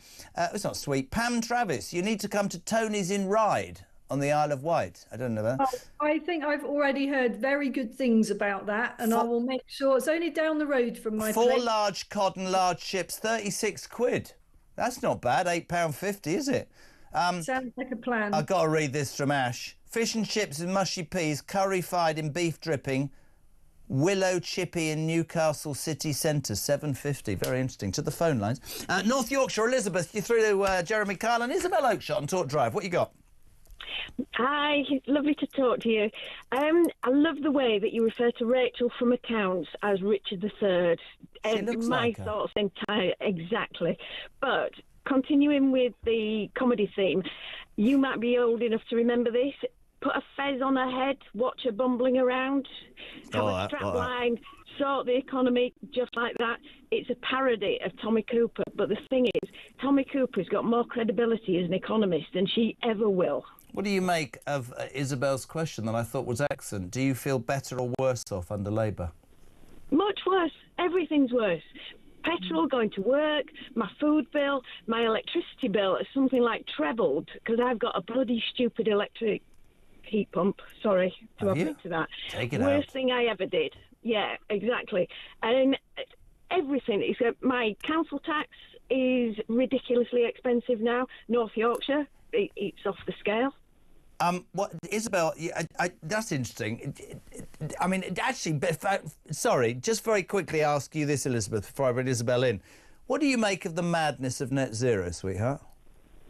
I wish they would ditch it immediately, put them all against a wall and shoot them. Oh, good. If I just try and sum up, anything to do with the climate is to do with the world and the atmosphere and the solar system. We're in the process of the magnetic fields, North and South Pole, are actually changing ends.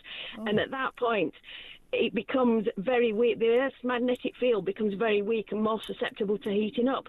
Do you think that we, as ants, tiny people on the planet, are going to be able to change anything of that magnitude? It's absolute rubbish. Isabel Oakeshott, your response to Elizabeth in North Yorkshire. We're all ants. I'm not going to pretend that I'm totally up to speed on that particular aspect of the science, but what I would say is I think Lee Anderson, the Reform MP last week, asked Keir Starmer, Prime Minister, what would the effect be if Britain hit net zero tomorrow? What would be the impact on the world's temperature? And Keir Starmer, predictably enough, refused to answer. Oh. I think we know what the answer is, don't we? Absolutely nothing, because the atmosphere does not recognise borders. And if the UK goes all out and if we sacrifice everything and get to net zero tomorrow, absolutely no difference whatsoever. And let's point out, as Elizabeth said, thank you, Elizabeth, let's point out, as we all know, in essence, we're screwed financially anyway. This is madness, and millions, billions of pounds that could be spent elsewhere. Let's go to Gloucester, where Dr. Foster came from. David, you're on. Hello, Jeremy. Hello, Isabel. How are we both? Hello, David. How much is fish and chips in Gloucester, dear boy? I will be honest with you, I haven't had fish and chips for so long I haven't got a clue, so I can't help you there. Tight git. I know I'm terrible, but I could tell you what other prices are. It's all gone up. Yes. And you are right. In 9 months, we definitely feel worse off. I feel like it's been a lifetime of this lot. Yeah. And as I said to your researcher earlier, we all know how to solve this economic crisis. Ditch net zero. Sack Angela Rayner, sack Ed Millipede, stop all immigration. Anybody that comes in as an immigrant, if you commit a crime, you're gone, out, done. No appeals, no nothing. Just cut. And they could do it all overnight if they wanted to, but they won't. So therefore, they really do enjoy, sorry, I was going to use a dirty word then, but they enjoy doing us in, and I really believe that this lot are absolute lunatics, madmen, and stupid, or all three. Thank you, David. Isabel Oakeshott. Well, I agree with David. I don't think this government and this Chancellor is ever going to get a fair hearing for the measures that she's announcing until they sort out illegal immigration and the deportation of foreign criminals, just as David said. How can anyone take them seriously when they go on about being the government for working people? Yeah, when Labour. In fact, what working people actually see day after day is non-working people who shouldn't even be in our country, that have come over illegally, being supported by the taxes paid by hard-working people. It doesn't stack up. People are absolutely sick of it. They see incomers being prioritised over themselves, and they just feel it's fundamentally wrong, and it is. I completely agree. One final call and a tick. Leslie in Kent. No, definitely I'm worse off. Treacle in Bridgend. Don't even ask.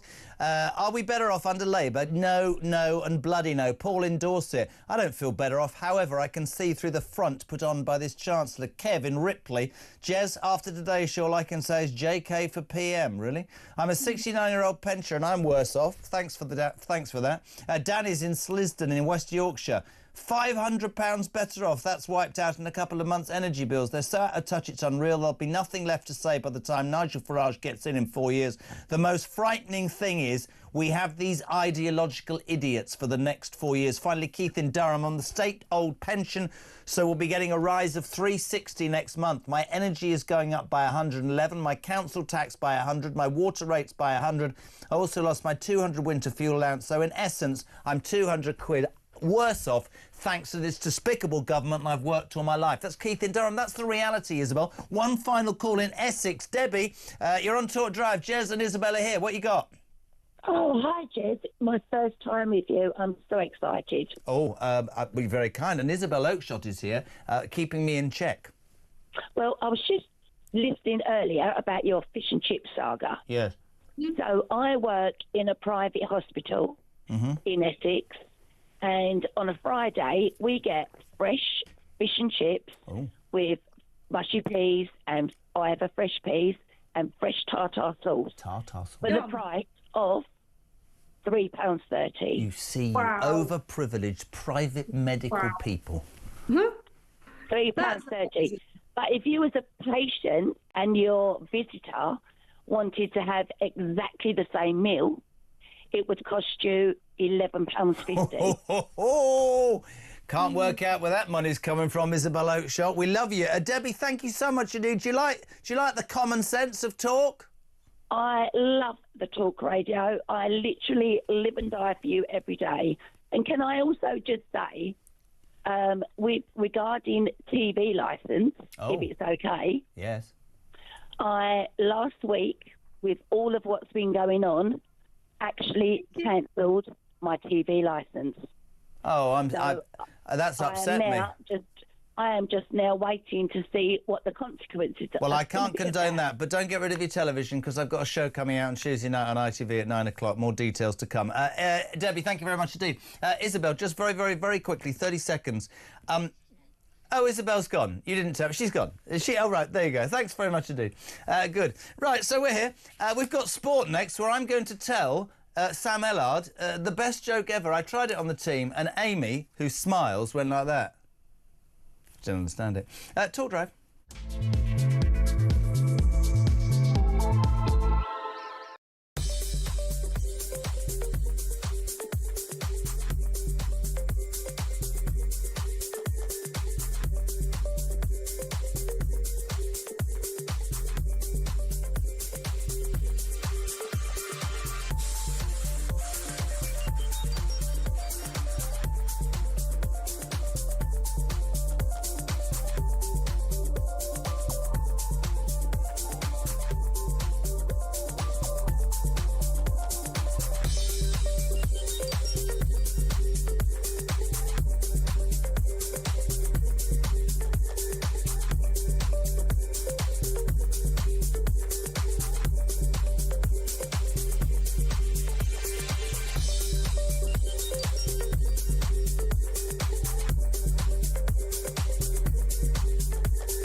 Because they're in a hurry, because they don't want to spend too much money, they are forcing their own backbenchers to vote in favour of slavery. I tell you, I ran into good Labour MPs last night who were absolutely distraught with being asked to vote for this. Over 90 didn't turn up, by the way, to vote for this. Wow. That shows you that they've had enough.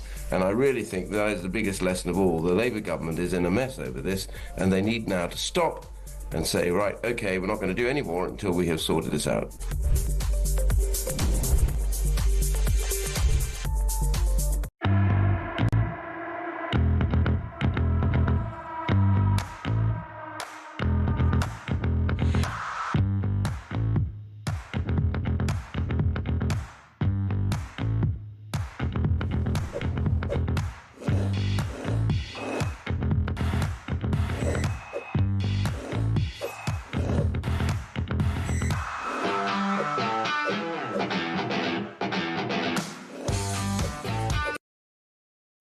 Across the UK, on DAB+, on your smart speaker, on your smart TV, and on your side. This is Talk. 6, push the button, Ames. Sport Summary on Talk. A very good evening to a legendary broadcaster, a young man who I think has a big, big future. Sam Ellard, hello. Jeremy, that's a really, really nice way to introduce me. Nice to be back with you in the studio. Right, when was the last time you had fish and chips? 2 months ago. How much? Where you come from? For three people, yeah. I think it was me, mum and sister, 26 quid, so looking at about £8.50 each. I think we like shared chips. Didn't go out with anybody, just your mummy. Why? What's the story now? What's it gone up to? 71 quid in Whitby for 3 people. Oh, give me a 37 quid in a celebrity gastro pub in Marlow. 70. What's your fish and chip order? I don't eat fish and chips. Why not? I don't like it. Why not? Because I don't like batter. I've been hungry for 20 years. £71 for 3 people. I've got a joke That's for an you. absolute I've got a disgrace. joke for you. I bet it's not funny. I'm going to try If and it's do it. I'm inappropriate, going to don't do try. it. It's not inappropriate.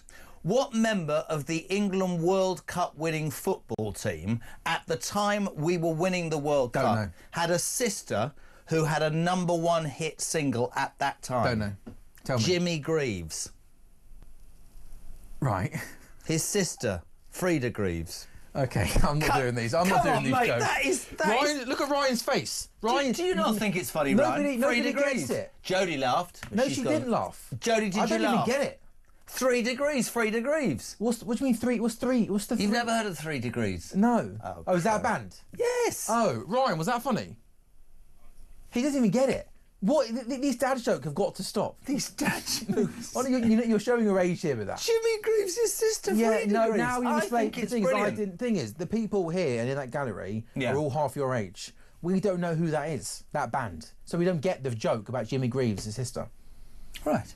I know it's a slow week in terms of sport, the international break, but can we talk about Trent Alexander-Arnold? Yeah. Well, no, I don't He's really... going to Real Madrid. I saw an argument on Sky with Jamie Carragher and what's the other kid called? Kid? What's he called? Well, there's loads of them. We have to narrow it down for me a little bit. Mika Richards, Roy Keane, Daniel Sturridge, Gary Neville. Big argument.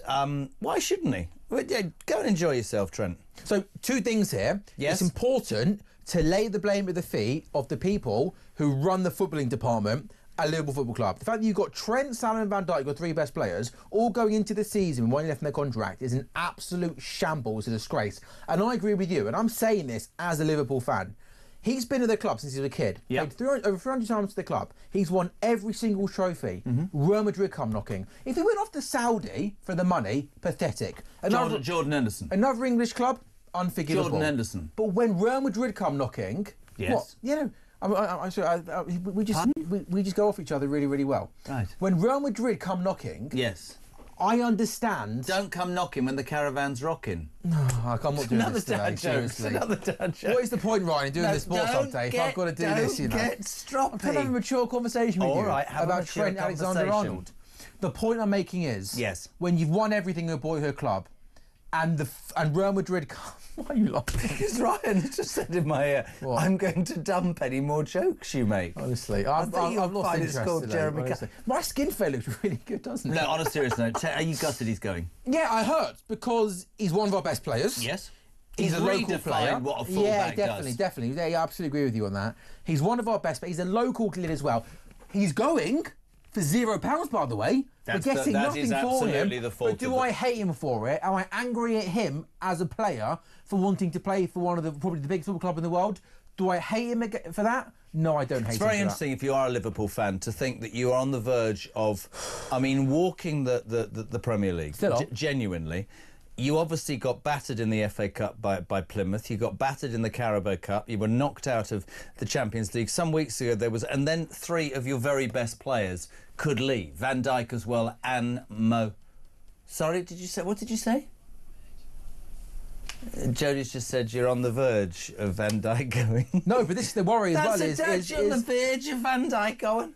The Virgil van Dijk going. Oh, on the verge of Virgil van Dijk going. Sorry, I don't know if this is me being off it or you guys are just miles off it today. We haven't had anything to drink, but we sound like we have, to be fair. What was in that Twix you just had there? What? What was in that Twix? I didn't have a Twix. Is that why can't I say you got a Twix? I didn't have a Twix. You did have a Twix. Well, I haven't eaten any. Why are you looking at me like that? Look, we're supposed to be talking about sport. No, we're not. The sports section's finished. What about Ruthless Red Bull dropping that poor New Zealander after 2 races, Liam Lawson? Yeah. But he's crap at driving. Well, to be fair, though, I think if you're rubbish at your job, but to be fair, this is probably one of the most ruthless driver moves probably in F1 history. I mean, 2 races. Imagine if you did 2 shows on Talk and they just dropped you for Kev O'Sullivan. I once got sacked on SGR Radio in Colchester. I'd been on for 23 minutes and they took me No off. way. I promise you. Why? What for? What was their reason? I think I said something. What, inappropriate swear word? No. Liam Lawson, two races. He's been dropped. He's going to return to Red Bull's second team. The decision was made by the main man, Christian Horner.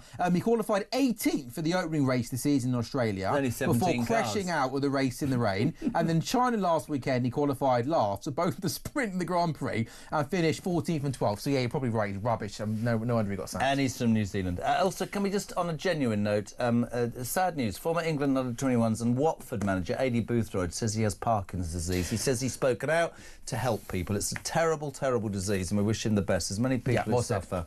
And he's a good man, Adi Boothroyd. I've been involved in football for a long, long time, club level with the England squads. He's a really, really highly respected coach. I know that. So we hope from here on in it can go as... We've only got 50 seconds, but I was rather disappointed today because I thought the football season, we're going to get Premier League football again this Saturday. No, we're not. No, I know, it's messy. then? I know, it's stupid. Do you know what? So this weekend, you're right, this weekend, it's no Premier League games, 4 FA Cup games. Next week, so next midweek, there's a full batch of Premier League games. What they should have done was had the Premier League play this weekend and put the FA Cup games midweek. What are you going to be doing on Tuesday the 1st of April at 9 o'clock? Watching me on ITV, right?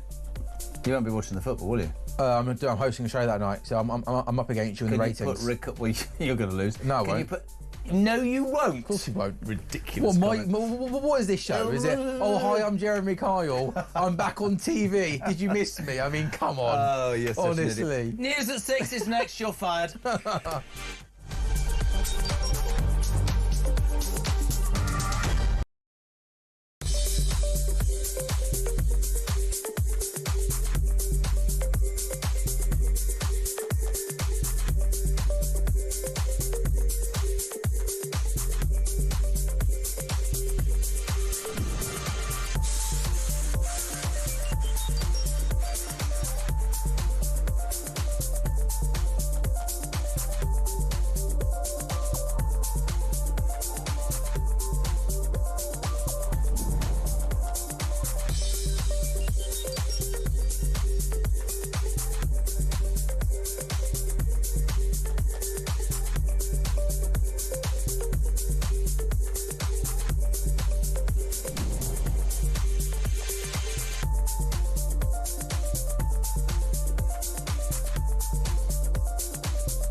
Across the UK, on DAB+, on your smart speaker, on your smart TV, and on your side.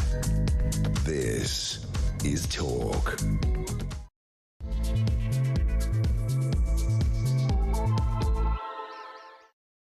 My friends, final hour of drive for Wednesday ahead of Kev O'Sullivan from 7 o'clock tonight. You're very welcome. 0344 499 1000.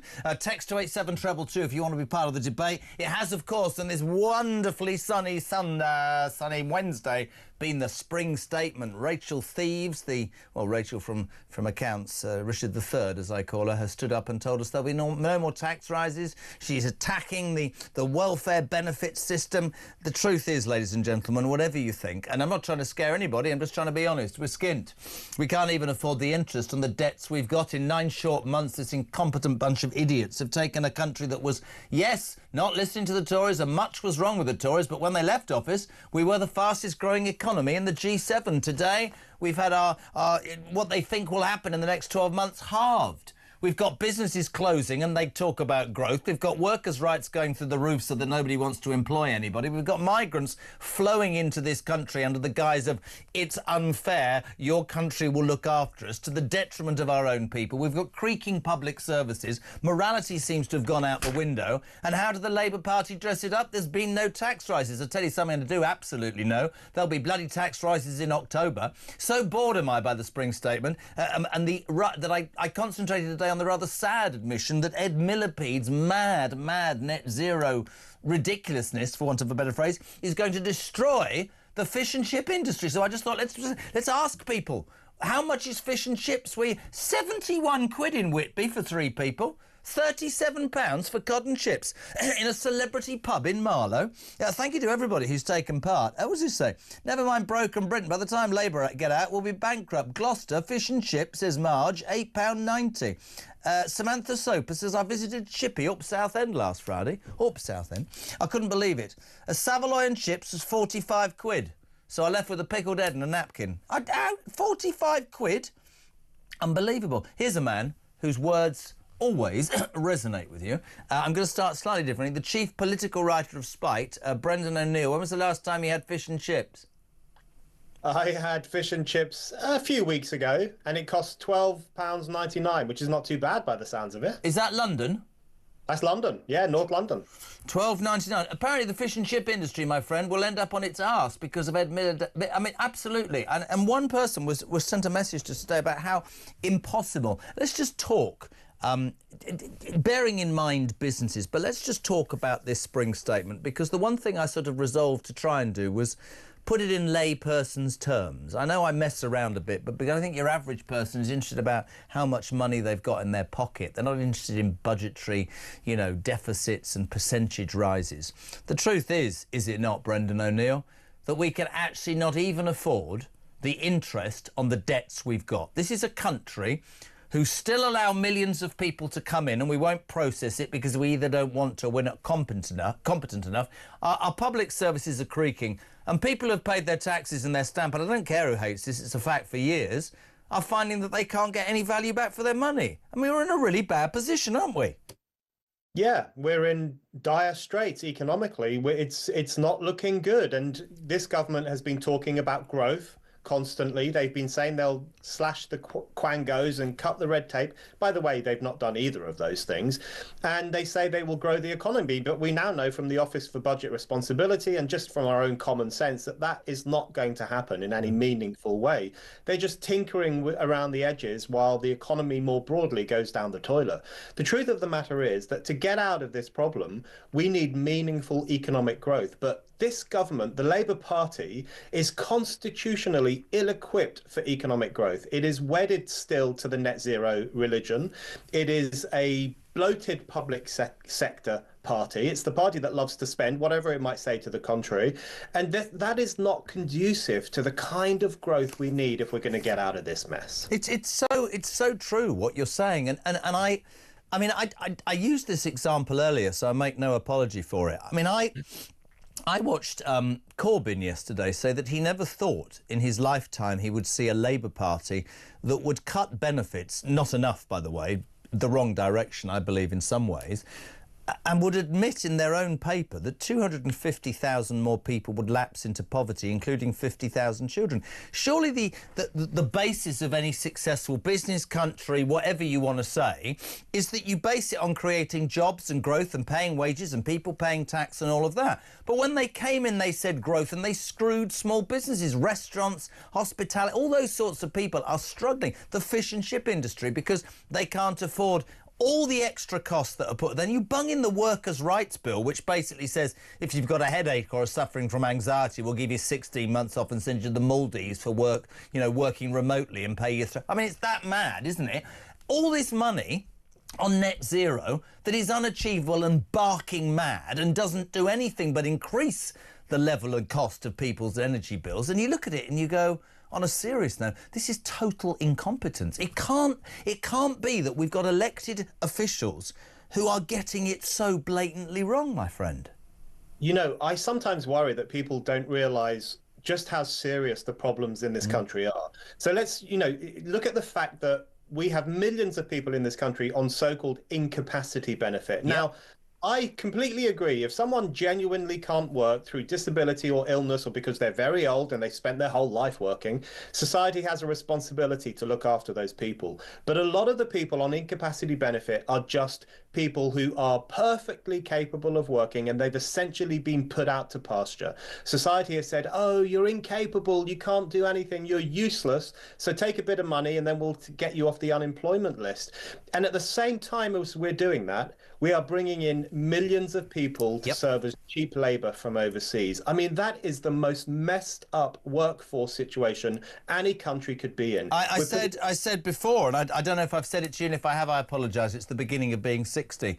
We pay people millions of pounds we spend. I mean, let's nail this. Like you, and I think like all right-minded people, I am really happy to pay my taxes to look after those who cannot help themselves. But I really balk now at paying my taxes to pay for illegal migrants, for net zero, for ludicrous, what was Harry Cole telling us earlier, poetry lessons for criminals in Colombian prisons, for Christ's sake. Well, I think that my taxes should be paying for pensioners to be OK and veterans to be OK and the food chain to be maintained with the farmers. But irrespective of that, you sit and you think to yourself, I don't understand the basic lack of common sense here. I'm not advocating or ever saying that the British public are going to rise up, but there is a real awareness that it doesn't make sense anymore, mate. And we need to, for example, tell me what you think of this. I don't know how many millions of people are unemployed. You'd know that figure. How many millions? I don't know the exact number, but it is millions. I would insist on those who are not mentally ill or disabled, and by the way, there are hundreds of thousands who aren't. I've said it before, I'd insist on them doing some sort of community service or something in the community to give something back for the money that we are paying them. I would stop the excuse that we need to open our borders to bring people in to be hospital porters or kick down divots at polo matches, whatever the bloody hell it is. That would be and I would say to these people, getting off your arse and doing something, putting something on your CV is good for you and good for the country, but we seem to wipe the backside of all these people who give nothing back, and that is so frustrating. It really is. It's so frustrating, and it really infuriates hard-working people. Yeah. You know, there are millions of people in this country, still the majority of people in this country, who go to work every day, who pay their way, who look after their families, who like to be productive members of society. Yeah. And they are sick and tired of carrying other people on their backs. Because the truth of the matter is that the more that we have these so-called incapacitated people, many of whom could work, the more that we have these people taking money from the government, the more that we have too many migrants coming here, which is really ticking off lots of people in this country too. That means that we're working not just for ourselves and our families, but for those people as well. So well, I would go further and say that we are working and paying our taxes. I actually strangely am quite fair, and I'm quite happy, as I was with Ukraine, to do everything. But you are never going to convince me that all of these people are coming from war-torn countries for three very basic reasons. One, if I was escaping a war-torn country, I'd bring my wife and kids with me because I would fear they would be blown up if I left them behind. Secondly, the first country I got to where there weren't bombs overhead, I'd go, oh, the reason people come here is because we are soft. I would go further than you and say, we're paying and we're not getting anything back. Other people are. We're eighth in the bloody queue, Brendan, and that really in time... Listen to this just in from Hannah in Telford. And this government, you know, it's about growth. She said, I'm honest here, Jez, I've given up. I run a small business and I can't do it anymore. This country is high tax, zero growth, high costs of living, poor public service. What is the point of me carrying on having my business? How desperately sad is that? Really, really sad. And there are so many people who feel like that. And I know people who own small businesses or who just work hard for a living in some company, or, you know, I know a lot of people who work on building sites, for example. That's kind of where my family works. And they're all ticked off with how things are going because they're paying more and more in terms of taxes. And cost of living, but the communities they live in seem to be getting worse. The pavements aren't even, and the high street has gone down the toilet, and things don't look nice, and rubbish isn't collected on time. There is this situation, I think, where people feel that they're just being conned by the ruling class, where they are constantly draining us for money without giving us the economic growth that we deserve, without giving us the nice communities we deserve to live in, and without treating us with a bit of respect. And that's really ticking people off. Do you think that those politicians, on a serious note, like Miliband, who follows this madness, and I don't even know why or how he's allowed to get away with it. I mean, if you're sitting in front of him and he's saying it's going to cost you 50 billion, but then I'm dealing with a government that's spending 9 billion on giving money to Mauritius and some islands, idiots. Do you think that any of these politicians, cross-party, understand the depth of the anger of the British people right now? Or don't they care?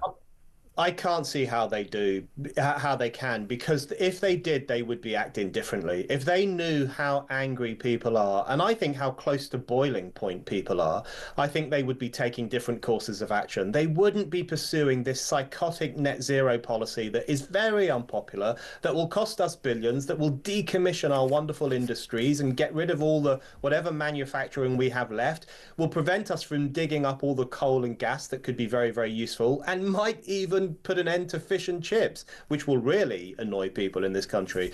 If they knew how angry people felt, that we are ruled by people who look down their noses at us, who are preventing economic growth, who are sacrificing the wonderful industrious nature of this country at the altar of climate change hysteria, if they knew how angry we were, they would surely do something different. I want to move on from the spring statement, because I love talking to you about almost everything. And at the end of the day, you know, we joked at the beginning and said everything's rosy. It isn't. If you can't afford to pay the interest on the debts you've got, you're in a bad position. It's not, we don't say that to panic people, but the reality is, you know, today the Labour Party went, no tax rises. Are you like me? There'll be tax rises in October, won't there? No shadow of a doubt. Of course there will be. There is absolutely no doubt about that. And I'm sure they're already getting their excuses ready, because they know that's going to happen. They know full well that's going to happen. You know, people, you've said, you know, Rachel from accounts, and lots of people like to call her Rachel from accounts. If there was someone in accounts who was as useless as her at balancing the books and bringing money in, they would have been given the heave-ho long ago. And she is... What we've seen today in this spring statement, which is essentially an emergency budget where nothing really adds up, and all the experts say, listen, this isn't going to work, this isn't going to create economic growth, that does not bode well for the actual budget later this year. There will definitely be tax rises, there will definitely be pain, and there won't be the growth that we've been promised. And as I say, listen, we're just, on this station, it's about honesty and it's about speaking out. It's not about trying to frighten people, but I'm really with you. I think there's an increased anger and resentment, and I don't think it's going to go away. A few other stories, Brendan, if I can. There was some breaking news about an hour ago. Love your take on this. Nigel Farage has today announced that he settled his debanking dispute with the NatWest Group. This was nearly 2 years ago. You'll understand or remember the story. Debanked by Coutts, part of NatWest. It led to the chief executive, Alison Rose, having to be, resigning. Both sides have agreed a resolve of the row, with the bank thought to have agreed to pay Farage an unspecified sum in damages. I got this a little bit wrong. I thought it was because of his right-wing beliefs, but anybody seemingly in the front line of politics can be treated in this way. It's appalling, isn't it? Really appalling. It's such overreach by banks, by private corporations. You know, who the hell do they think they are? Yeah. Punishing people because they're in politics or whatever. I remember that story, and I read some of the internal documents that the Coutts people had drawn up on Farage, and they did talk about him being in the front line of politics, but they also touched on some of his views, the fact that he's been a bit skeptical about climate change, the fact that he's skeptical of the idea that a man can become a woman. I mean, they did actually draw together these supposedly controversial views, which, by the way, are held by a majority of people in this country. That's not a reason not to have a bank account, because you think things that are commonsensical, is it? Absolutely not. And I think my hot take is that no one should be stopped from having a bank account just because of what they think politically, because that is the road to tyranny. Because if you don't have a bank account in this day and age, you are screwed. You basically can't live as a normal person. So if we allow private companies and banks and other institutions to judge who is a worthy customer and who isn't, we're in big trouble. A couple of other stories. Just watch the steam come out of Brendan O'Neill's head if you're watching this on YouTube. A pedo attacked a teen girl was allowed to stay in the UK because he's an alcoholic, ladies and gentlemen. The brute from Pakistan targeted the child after he'd been released from prison for other sex crimes. The Home Office issued him with a deportation order, but, underline, whilst jailed for a year for assaulting the teenager, he appealed it using the ECHR, the Human Convention of Human Rights. He won the right to stay after a judge ruled that he would face inhumane or degrading treatment in his home country due to his uncontrollable boozing. I literally am going to leave and give up and go and live under a rock. What an absolute... We are becoming... I can't do this, Brendan. This is embarrassing, man. I was just going to say, Jeremy, I don't know how you do your job, because the stories get crazier every single day of the week. Inhumane or degrading treatment in his own country because he's an alcoholic. Well, deal with the fact you guzzle too much alcohol, you dirty, disgusting sex crime. So he's staying. So what they're basically saying is that this guy's a pedo, he's a criminal, he's served a prison sentence, and he's a drunk, and therefore we have to keep him. I'm sorry, but none of that makes any sense. And if he were to be oppressed or mistreated in his home country because of his alcoholism, I've got one word: tough. We don't care. But also, can I point something out? He's going to be treated in an inhumane or degrading way in his home country for being an alcoholic. He's a paedophile, for Christ. I just despair of, like, what makes sense. Another story today. Watch the steam. Sussex University has been fined £585,000 for its failure to uphold free speech after feminist professor Kathleen Stock was hounded out over her belief in biological sex. What is wrong with this country?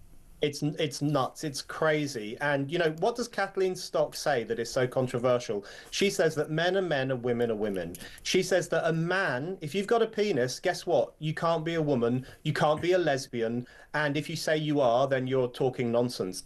Those are the controversial views for which she was hounded and discriminated against at one of our leading universities. I mean, what have we come to when these citadels of learning, which are supposed to be places where you learn the truth, where you understand society, they can't even understand biological sex, and they censored her and punished her for her perfectly acceptable views. I mean, we're in real trouble in this country, and the sooner people wake up to that, the better. I couldn't agree more. I remember my daughter was telling me about some lecture the other day at university, and the guy basically said that all the worst conflicts in the world, the wars, have been caused by the British Army and the way they treat people. I mean, extraordinary, this sort of ideology being pushed upon kids at universities. But when you sort of an overview and you look at the government that we've got, who I believe it's quite dangerous to say this, but I believe they're even more incompetent, or as incompetent as the last lot. And I think, you know, people saying uni parties and you know, this lot, that, something has to give. And if you look at how culturally we behave now, screw the victim, let's look after the perpetrator, let's make excuses for people's weird behaviour. Yesterday we had the story about trans men with beards, sorry, I know you've got a beard, can stay in female wards in Scottish hospitals. And I'm like, I've got a teenage daughter, I'm not trying to upset, quite like doing right by women's rights. Why are you not all more vocal? Kids, girls could be sexually attacked by perverts. Oh, you can't say that. Well, sorry, if you're going to put a wig on and a pair of tights just to go to a cushy jail or a cushy NHS hospital ward, I would say you're a danger. I really would. You know, Jeremy, I'm like you. I'm one of those old-fashioned people who thinks that if you have a penis, you're a man. And that you should stay out of women-only spaces. That includes women's sports, women's changing rooms, women's rape shelters, domestic violence shelters. Those places are for women. They're not for men. And I don't care how that man identifies. He doesn't belong there. But, you know, what is happening to this country where it's become controversial to say you want economic growth, you want to dig for coal and gas, you want to give people a bit more money in their pocket, you think women should have their own rights and their own spaces if they want them.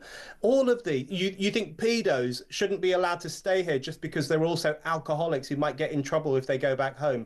These have all become apparently controversial opinions. But you know what? Most people out there would agree with us. I don't think that's my point of this conversation with you today. I don't think our opinions are controversial. I think that more and more people are going, yeah, I went to a petrol station yesterday and these two ladies, sweet, just serving petrol, and she just went, keep doing it, because the world's gone bloody mad, Jez, and you're talking to me. And I really feel like people are just at a certain level, mate, and there's madness, isn't there? I mean, I was watching Ricky Gervais the other night. It's the greatest line I've ever heard. He said, don't you crave for those old-fashioned women, you know, the ones with a womb, not a bleeding penis? It's true, isn't it? I mean, it's crazy. It's crazy. It's absolutely true. And when I read about Kathleen Stock this morning, I've been following her story for some time. I just thought, hold on, let's take a breath. We live in a country where a woman loses her job at a university because she believes there are men and women. That is, you know, this is kind of post-truth lunacy. We live in a mad world where the most eccentric beliefs are held onto by the political class, while the rest of the public is saying, look, please be normal, just be normal, do what a government is supposed to do, and park all this woke crap. Completely agree. Always a pleasure. I love Wednesdays. Thank you so much indeed for coming on. Brendan O'Neill, Chief Political Writer for Spike, 6:25. We're live across the UK. Still to come, Rupert Bell. We're going to slag off the ginger one. Matthew Talbot, former Labour advisor. The only left-winger I allow because he speaks great sense. We've got that. Your calls as well on 0344 499 1000. Ahead of Kev O'Sullivan at 7. This is Talk.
The highest march on record was last March, and that was 3,180. We're currently standing at 3,861. I think this March alone, we're going to hit around about 5,000. In 2024, for January, February and March, the highest number on record was 5,435. We're already at 6,000. So if we carry on at this trajectory, Kevin, we're going to hit 50,000 by the end of the year.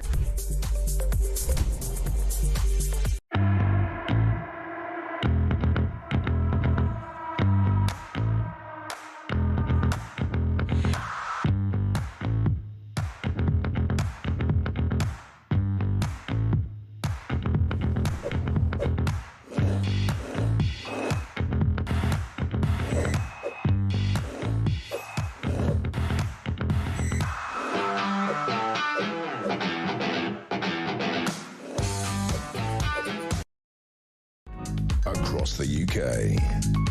On DAB+, on your smart speaker, on your smart TV, and on your side. This is Talk.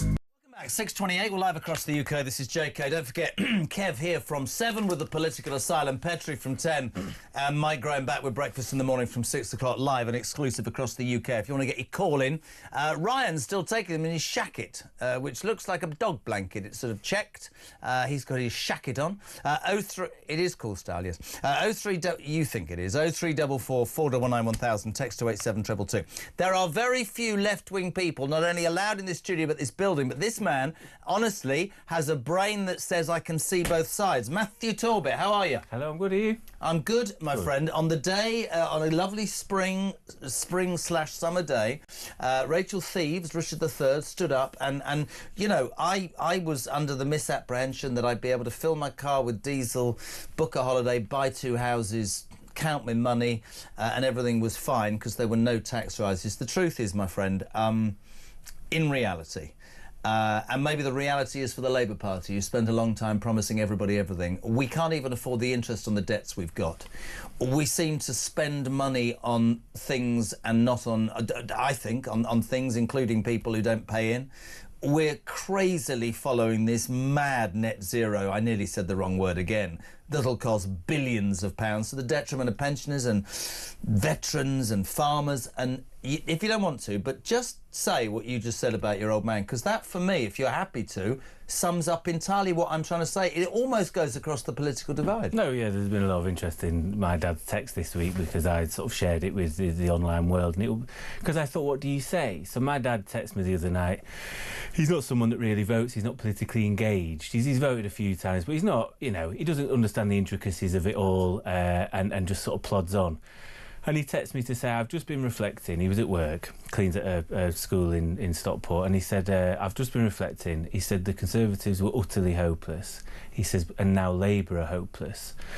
And I'm 63 this year, he said, and I have never worked. He feels that he's never worked so hard and been so worse off. He said, it just makes you feel fed up, to be honest with you.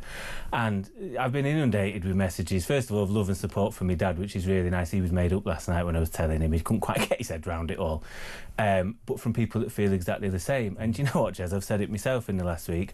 I am probably that close now to turning my membership card in. I was talking with a couple of MPs today. I was in Westminster briefly today, and one of who is actually sort of a Starmer loyalist. Starmer was at their wedding, so you know you can't get much more loyalist than Starmer being at your wedding before you were an MP. And they said, apart from Angela Rayner's house building stuff, and apart from the sort of workers' rights stuff, this could be a Tory budget. This could absolutely be a Conservative budget. They do not see, it's you know, there's not even a fag paper you'd get in between them.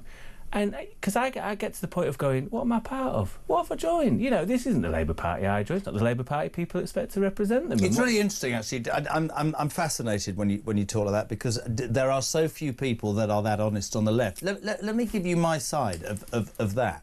You talk about... The name of your party is the Labour Party. For me, it was about the working class man and woman. And I will have this argument with anybody. I spend a large part of my life in Newcastle. Everybody knows that, right? And there aren't any working class people in Newcastle who support the Labour Party. And whether Nigel is or isn't the right person, I genuinely believe that this government... I think Boris Johnson went to the centre and got wrapped up in net zero. I think this lot have gone to the right to get elected. There's this new phrase about uni-party and one, and I'm sort of with you. I can sit here and go, the reality, Labour, is, you know, you sat there and carped from the sidelines, you promised everybody everything. The reality is, and I despise Jeremy Corbyn, but I watched him last night on Sky, and he looked actually, to me, it was probably one of the most genuine things he'd ever said. He said, I never thought, and you might disagree with everything I believe in, he said, I never thought that I would be part of a party in government, a Labour government, that's slashing welfare and by its own admissions in its document are going to push 50,000 kids into poverty. Now, on the right we can look and go, well, OK, that's the reality of your situation. But we can barely afford the interest on our debts. We talk about an £11 billion black hole, if you're Rachel Reeves, and then you give the unions £11 billion worth of pay rises. We've got to do something about defence. Immigration, whether the Labour Party, the Tory Party, Niger Reform, we had Kemi Badenoch on breakfast, still sitting on the bleeding fence 9 months in, saying, I'm trying to work out what to do. The fact is, whether you like it or not, many issues in this country wind people up. The number one is immigration, and I know it gets dressed up, but if you say to your dad, I suspect to your dad, a Labour voter, maybe, maybe not, thanks for working all week cleaning in the college in Stockport. I know you need to see a doctor, but you can't because there's a queue, because there isn't enough money, because I'm afraid if you came into this country, you're going to see a doctor within 24 hours. If you say to your dad, we're going to charge you more tax to pay, I don't know, what did Harry Cole tell me earlier? Poetry courses for Colombian drug prisoners in Colombia. It's madness, man, and I'm with you. You said off air, you actually believe that there's going to be something Americanised happen. I just see the need for a conviction politician who cuts through the BS and says, this is what I stand for. If you vote for me, I will take everybody on and I will do it. I just don't see conviction politicians. No, we don't. I don't have it. I don't see it. We don't have any. We don't have any. And you know, I've been on, I wouldn't even say a journey. I think I'm a pragmatist, right? I voted for Jeremy both times. I joined the Labour Party because of Jeremy Corbyn. I was at uni, I was idealistic, and I thought, yeah, I want a society that cares for us and for other people and looks after the poor and the vulnerable. Jeremy was a nightmare as a leader and a nightmare to work with occasionally when I was working for MPs in his shadow cabinet. However, I want to win and I want to be in power. That doesn't mean lying. That doesn't mean tacking right and trying to out-reform reform. That doesn't mean plunging 50,000 children into poverty.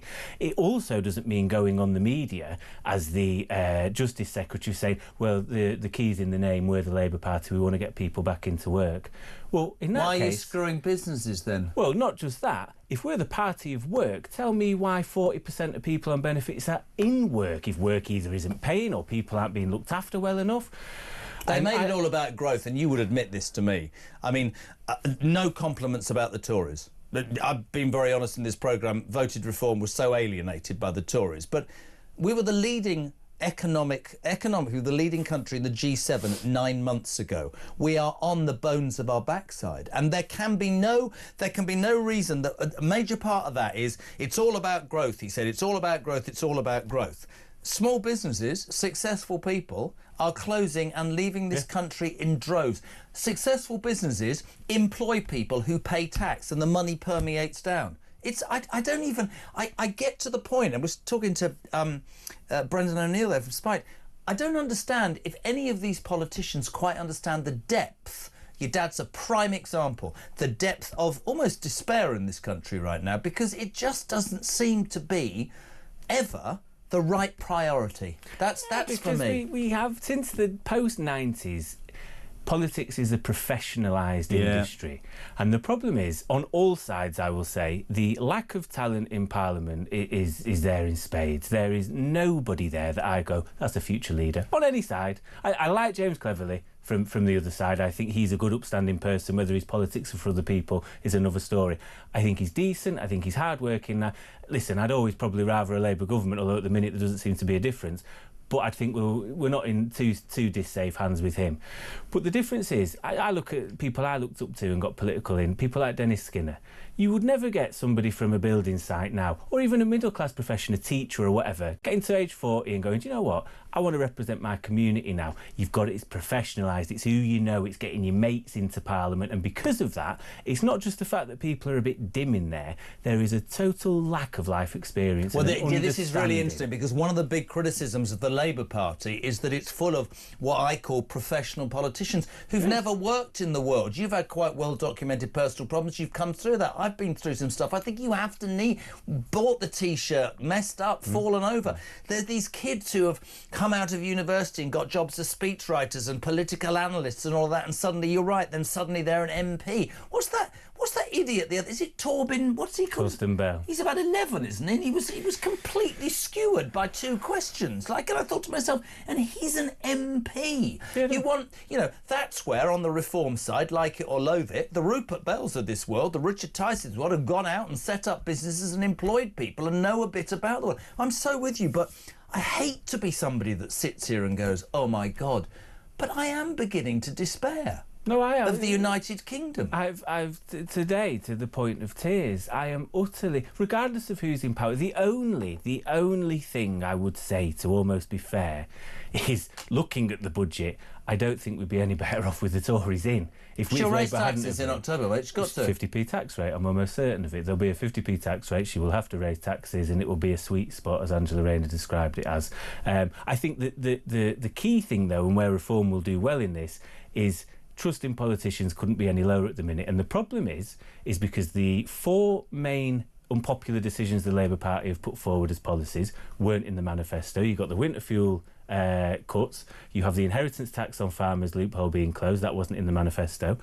We have the welfare reforms today, and there was one other which my mind's gone blank of and I can't remember. But both sides during the election, I called it out on this station, were not being truthful, because both sides says we will not raise taxes. Labour caveated that with working people, whatever that meant. What about the council tax BS that he came out with? Not a penny more. But the Tories said the same. We won't raise taxes or cut public spending and public infrastructure. That was never going to happen. Either side were going to have to do that, and all that happens is people go, what's the point in a manifesto? What's the point in the politicians? And people look to alternatives. And I do think there is an American style coming to a reckoning coming to this country, because if you offer, look at Trump, right, you put yourself up against somebody who's going to defend the establishment and the status quo, which is important in many ways, but Joe Bloggs at home sees the status quo and the establishment as not working for them, and if they've got very little, they're willing to gamble very little because it can't get much worse. On the other side, you've got Nigel, or potentially Trump, whichever camp, saying, I'm going to break the whole lot down. Let's start again. You're going to go with that guy, because it cannot get much worse for you when you're on 40 hours a week and barely paying the rent. Can I tell you something? You are always welcome on this show. I mean it. Absolute common sense, and I think that speech transcends what side you're on. I'm so with you. That people are really being made to feel eighth rate in my mind, and something's got to give. We have to move on, but it's lovely to have you. Yes. Matthew Torbett, former Labour advisor. Check him out online, 20 minutes to 7 o'clock. We're live across the UK. Still to come, Harry's resigned from his own charity. Ugh, are they ever out the news? Back in a tick.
Across the UK, on DAB+, on your smart speaker, on your smart TV, and on your side.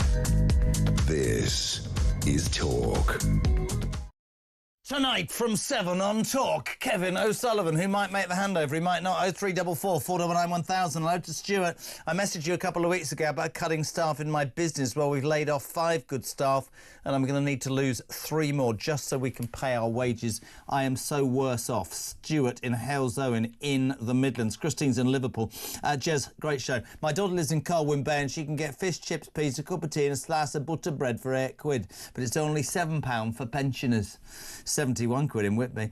Crystal, I, Jesam, I was 46 and American and I got your joke earlier. Those uneducated sidekicks need to learn a thing or two. It was just a joke I told now. Do you know what they said to me? I'll fair you lot. They said this, they went, you don't understand, we're all about an eighth of your age and we don't understand your pathetic dad jokes. Nice, isn't it? Fix in Barnsley, Jez, I hate footy and prefer UFC, but let him speak, he's cute.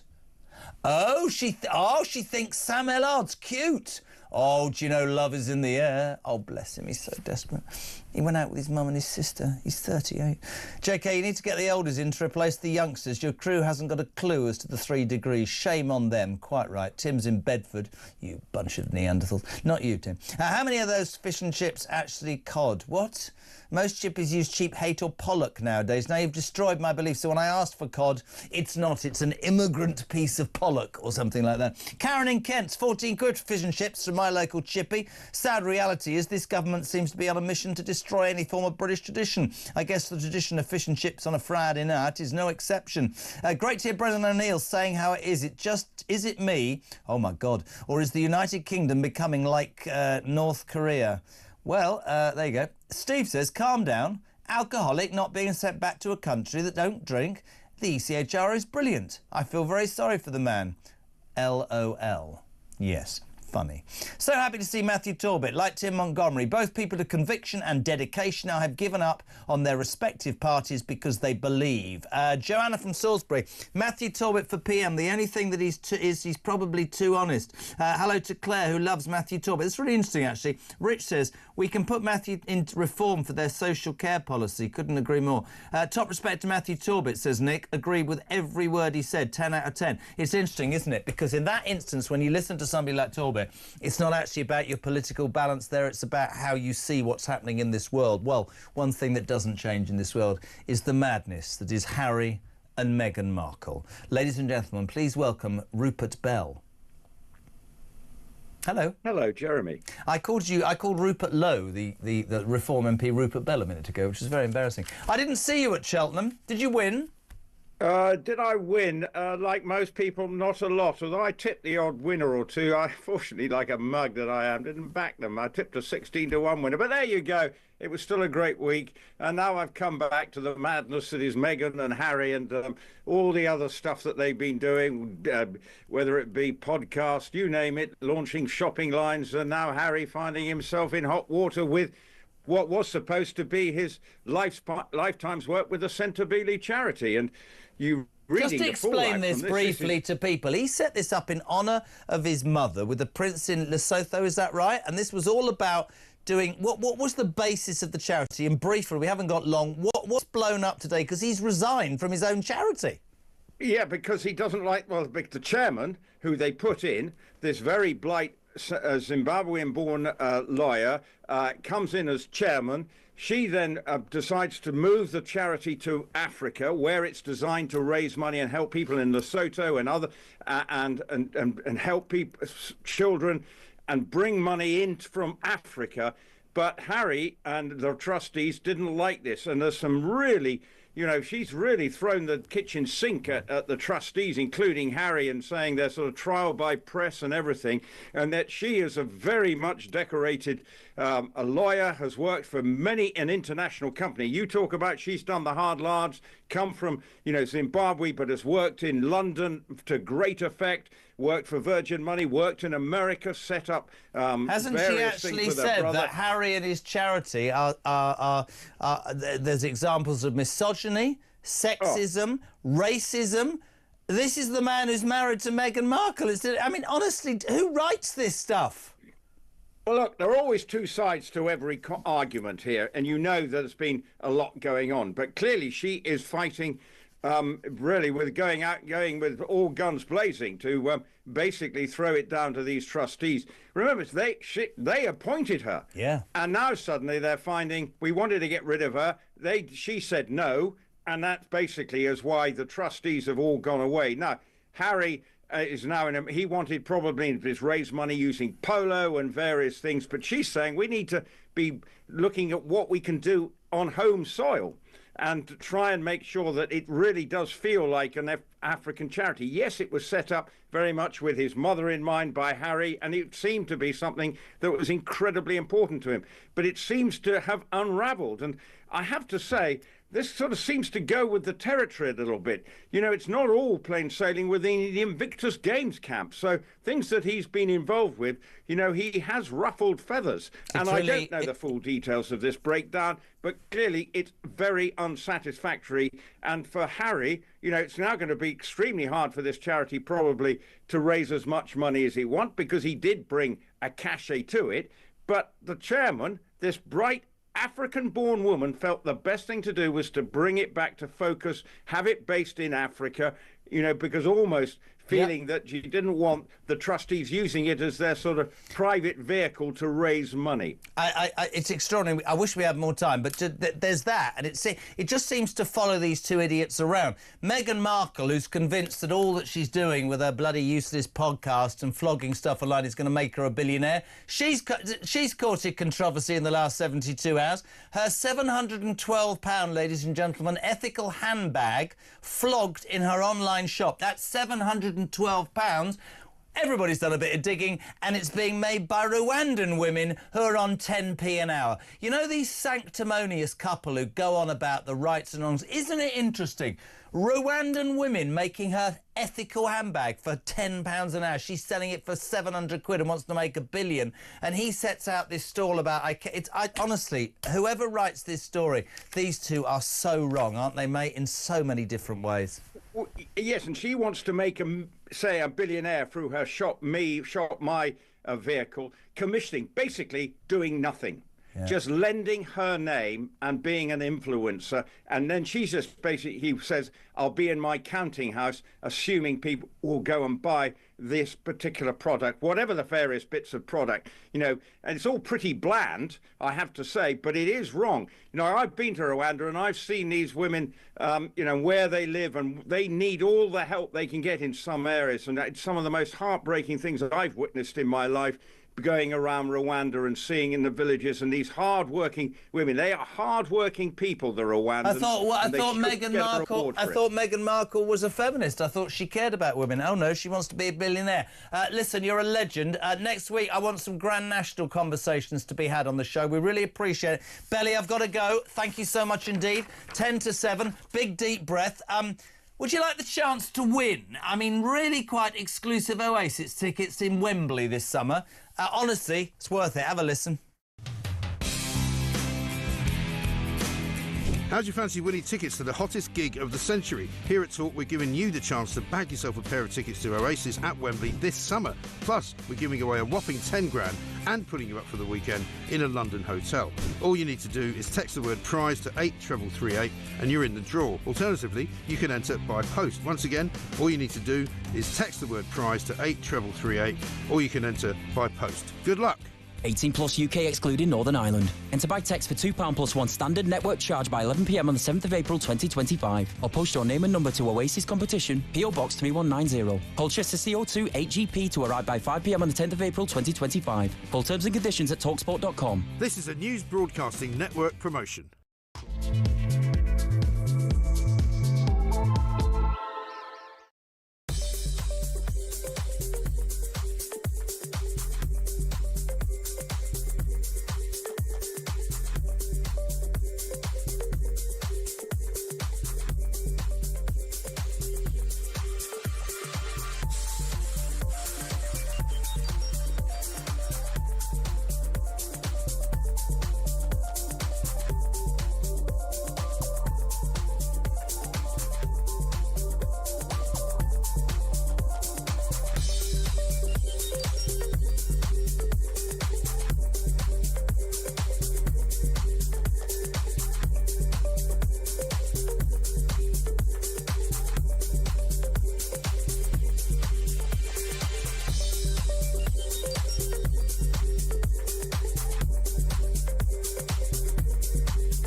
If Keir Starmer and Rachel Reeves think that the mood of the British people is that they are prepared to see additional cuts to vital services for working people, additional hardship for poor pensioners, so Rachel Reeves can afford to send that tank to Ukraine, they are about to get the shock of their political lives. Yeah. We do have to confront Putin. We do have to support Ukraine. But I'm telling you, the British people, again, are not going to accept it. No.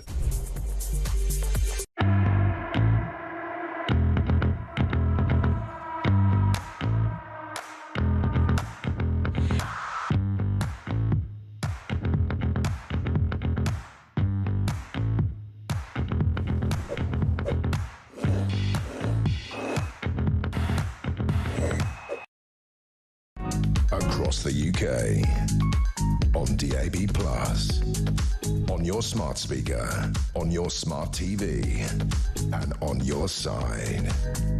This is Talk. Welcome back, 5 minutes to 7. Can I just honestly just say what an amazing team we have here? I've done a brilliant job again this week. If I don't say this, they'll all get sulky. Thank you to Ryan, thank you to our Judy, thank you to Amy.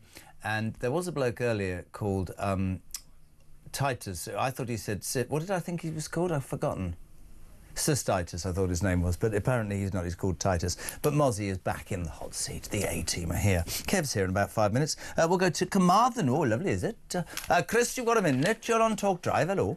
Hello. Well, I'm ringing up because earlier on in your show you asked your guest if he knew how many people were unemployed, and he didn't seem to know the number. Well, yes. That's not really a problem because many people don't. Yes. But I have some numbers that are quite interesting about the breakdown of the number of unemployed people that receive unemployed and sick and disabled that claim benefits. Yes. And there's about 6 million in total.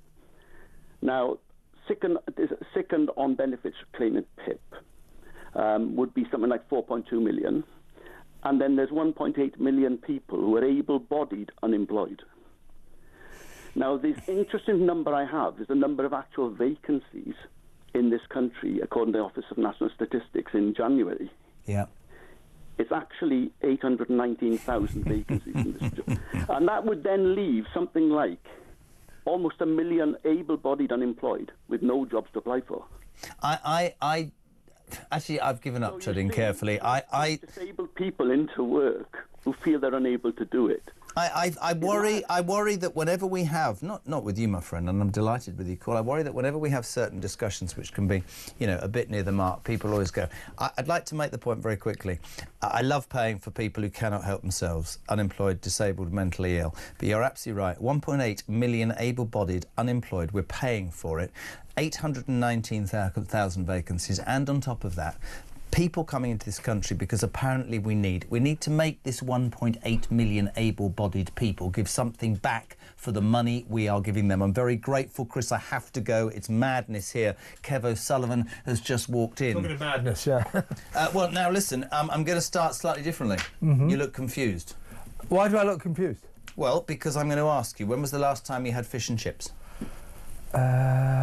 Couple of weeks ago. How much? Where'd you get it from? I think it was about 40 quid because it was in the Ivy. Honestly, you really are. For any of you who think he's a man of the people, I nearly said you're Keeping it real. But honestly, the reason I did this, apart from the fact that the spring budget would bore anybody to death for 3 hours, it was kind of boring, yeah. This net zero crap could close the fish and chip industry. We've got a government that talks about growth, and yet it is destroying small and medium-sized businesses with its NIC, with the insurance tax, and then this workers' right bill. People are ringing us going, we can't even employ people now. It's a complete disgrace. I've been asked by David Cawthron, he says, can I ask your personal opinion? Where do you see Britain heading? We need to be honest with ourselves. We're on our arse. We're heading to hell in a handcart, and Ed Miliband has got this frightening zealotry that makes him believe that any amount of suffering is worth it as long as he achieves his net zero goal. I never agree with Corbyn, but I saw him yesterday on Sky, Kev, and he said, I never thought I would see a Labour government admit that they're pushing 50,000 kids into poverty. Oh, 50,000 kids into poverty. They're also, they've just played us a three-card trick. Last week, Liz Kendall, the Work and Pension Secretary, said, failed. She bottled it and only brought in £3.5 billion worth of savings savings when we needed at least 5 billion. Guess what? Along comes Rachel today, slips in another $500 million. So they're playing us a three-card trick. There'll be tax rises in October. Any money? Do you agree with that? Oh yeah, 100%, 100%. Also, you know, I've been waging this campaign. I'm not alone on it, but Just Stop Hoyle, Long Haul Hoyle, the speaker who never seems to touch down. He's always in jets flying around the country, around the world at great expense. Well, he's made a speech to the Society of Editors, kind of explaining himself. Just the man that stayed in the Four Seasons. Yeah, well, 900 quid a night hotels, private jets, chauffeur-driven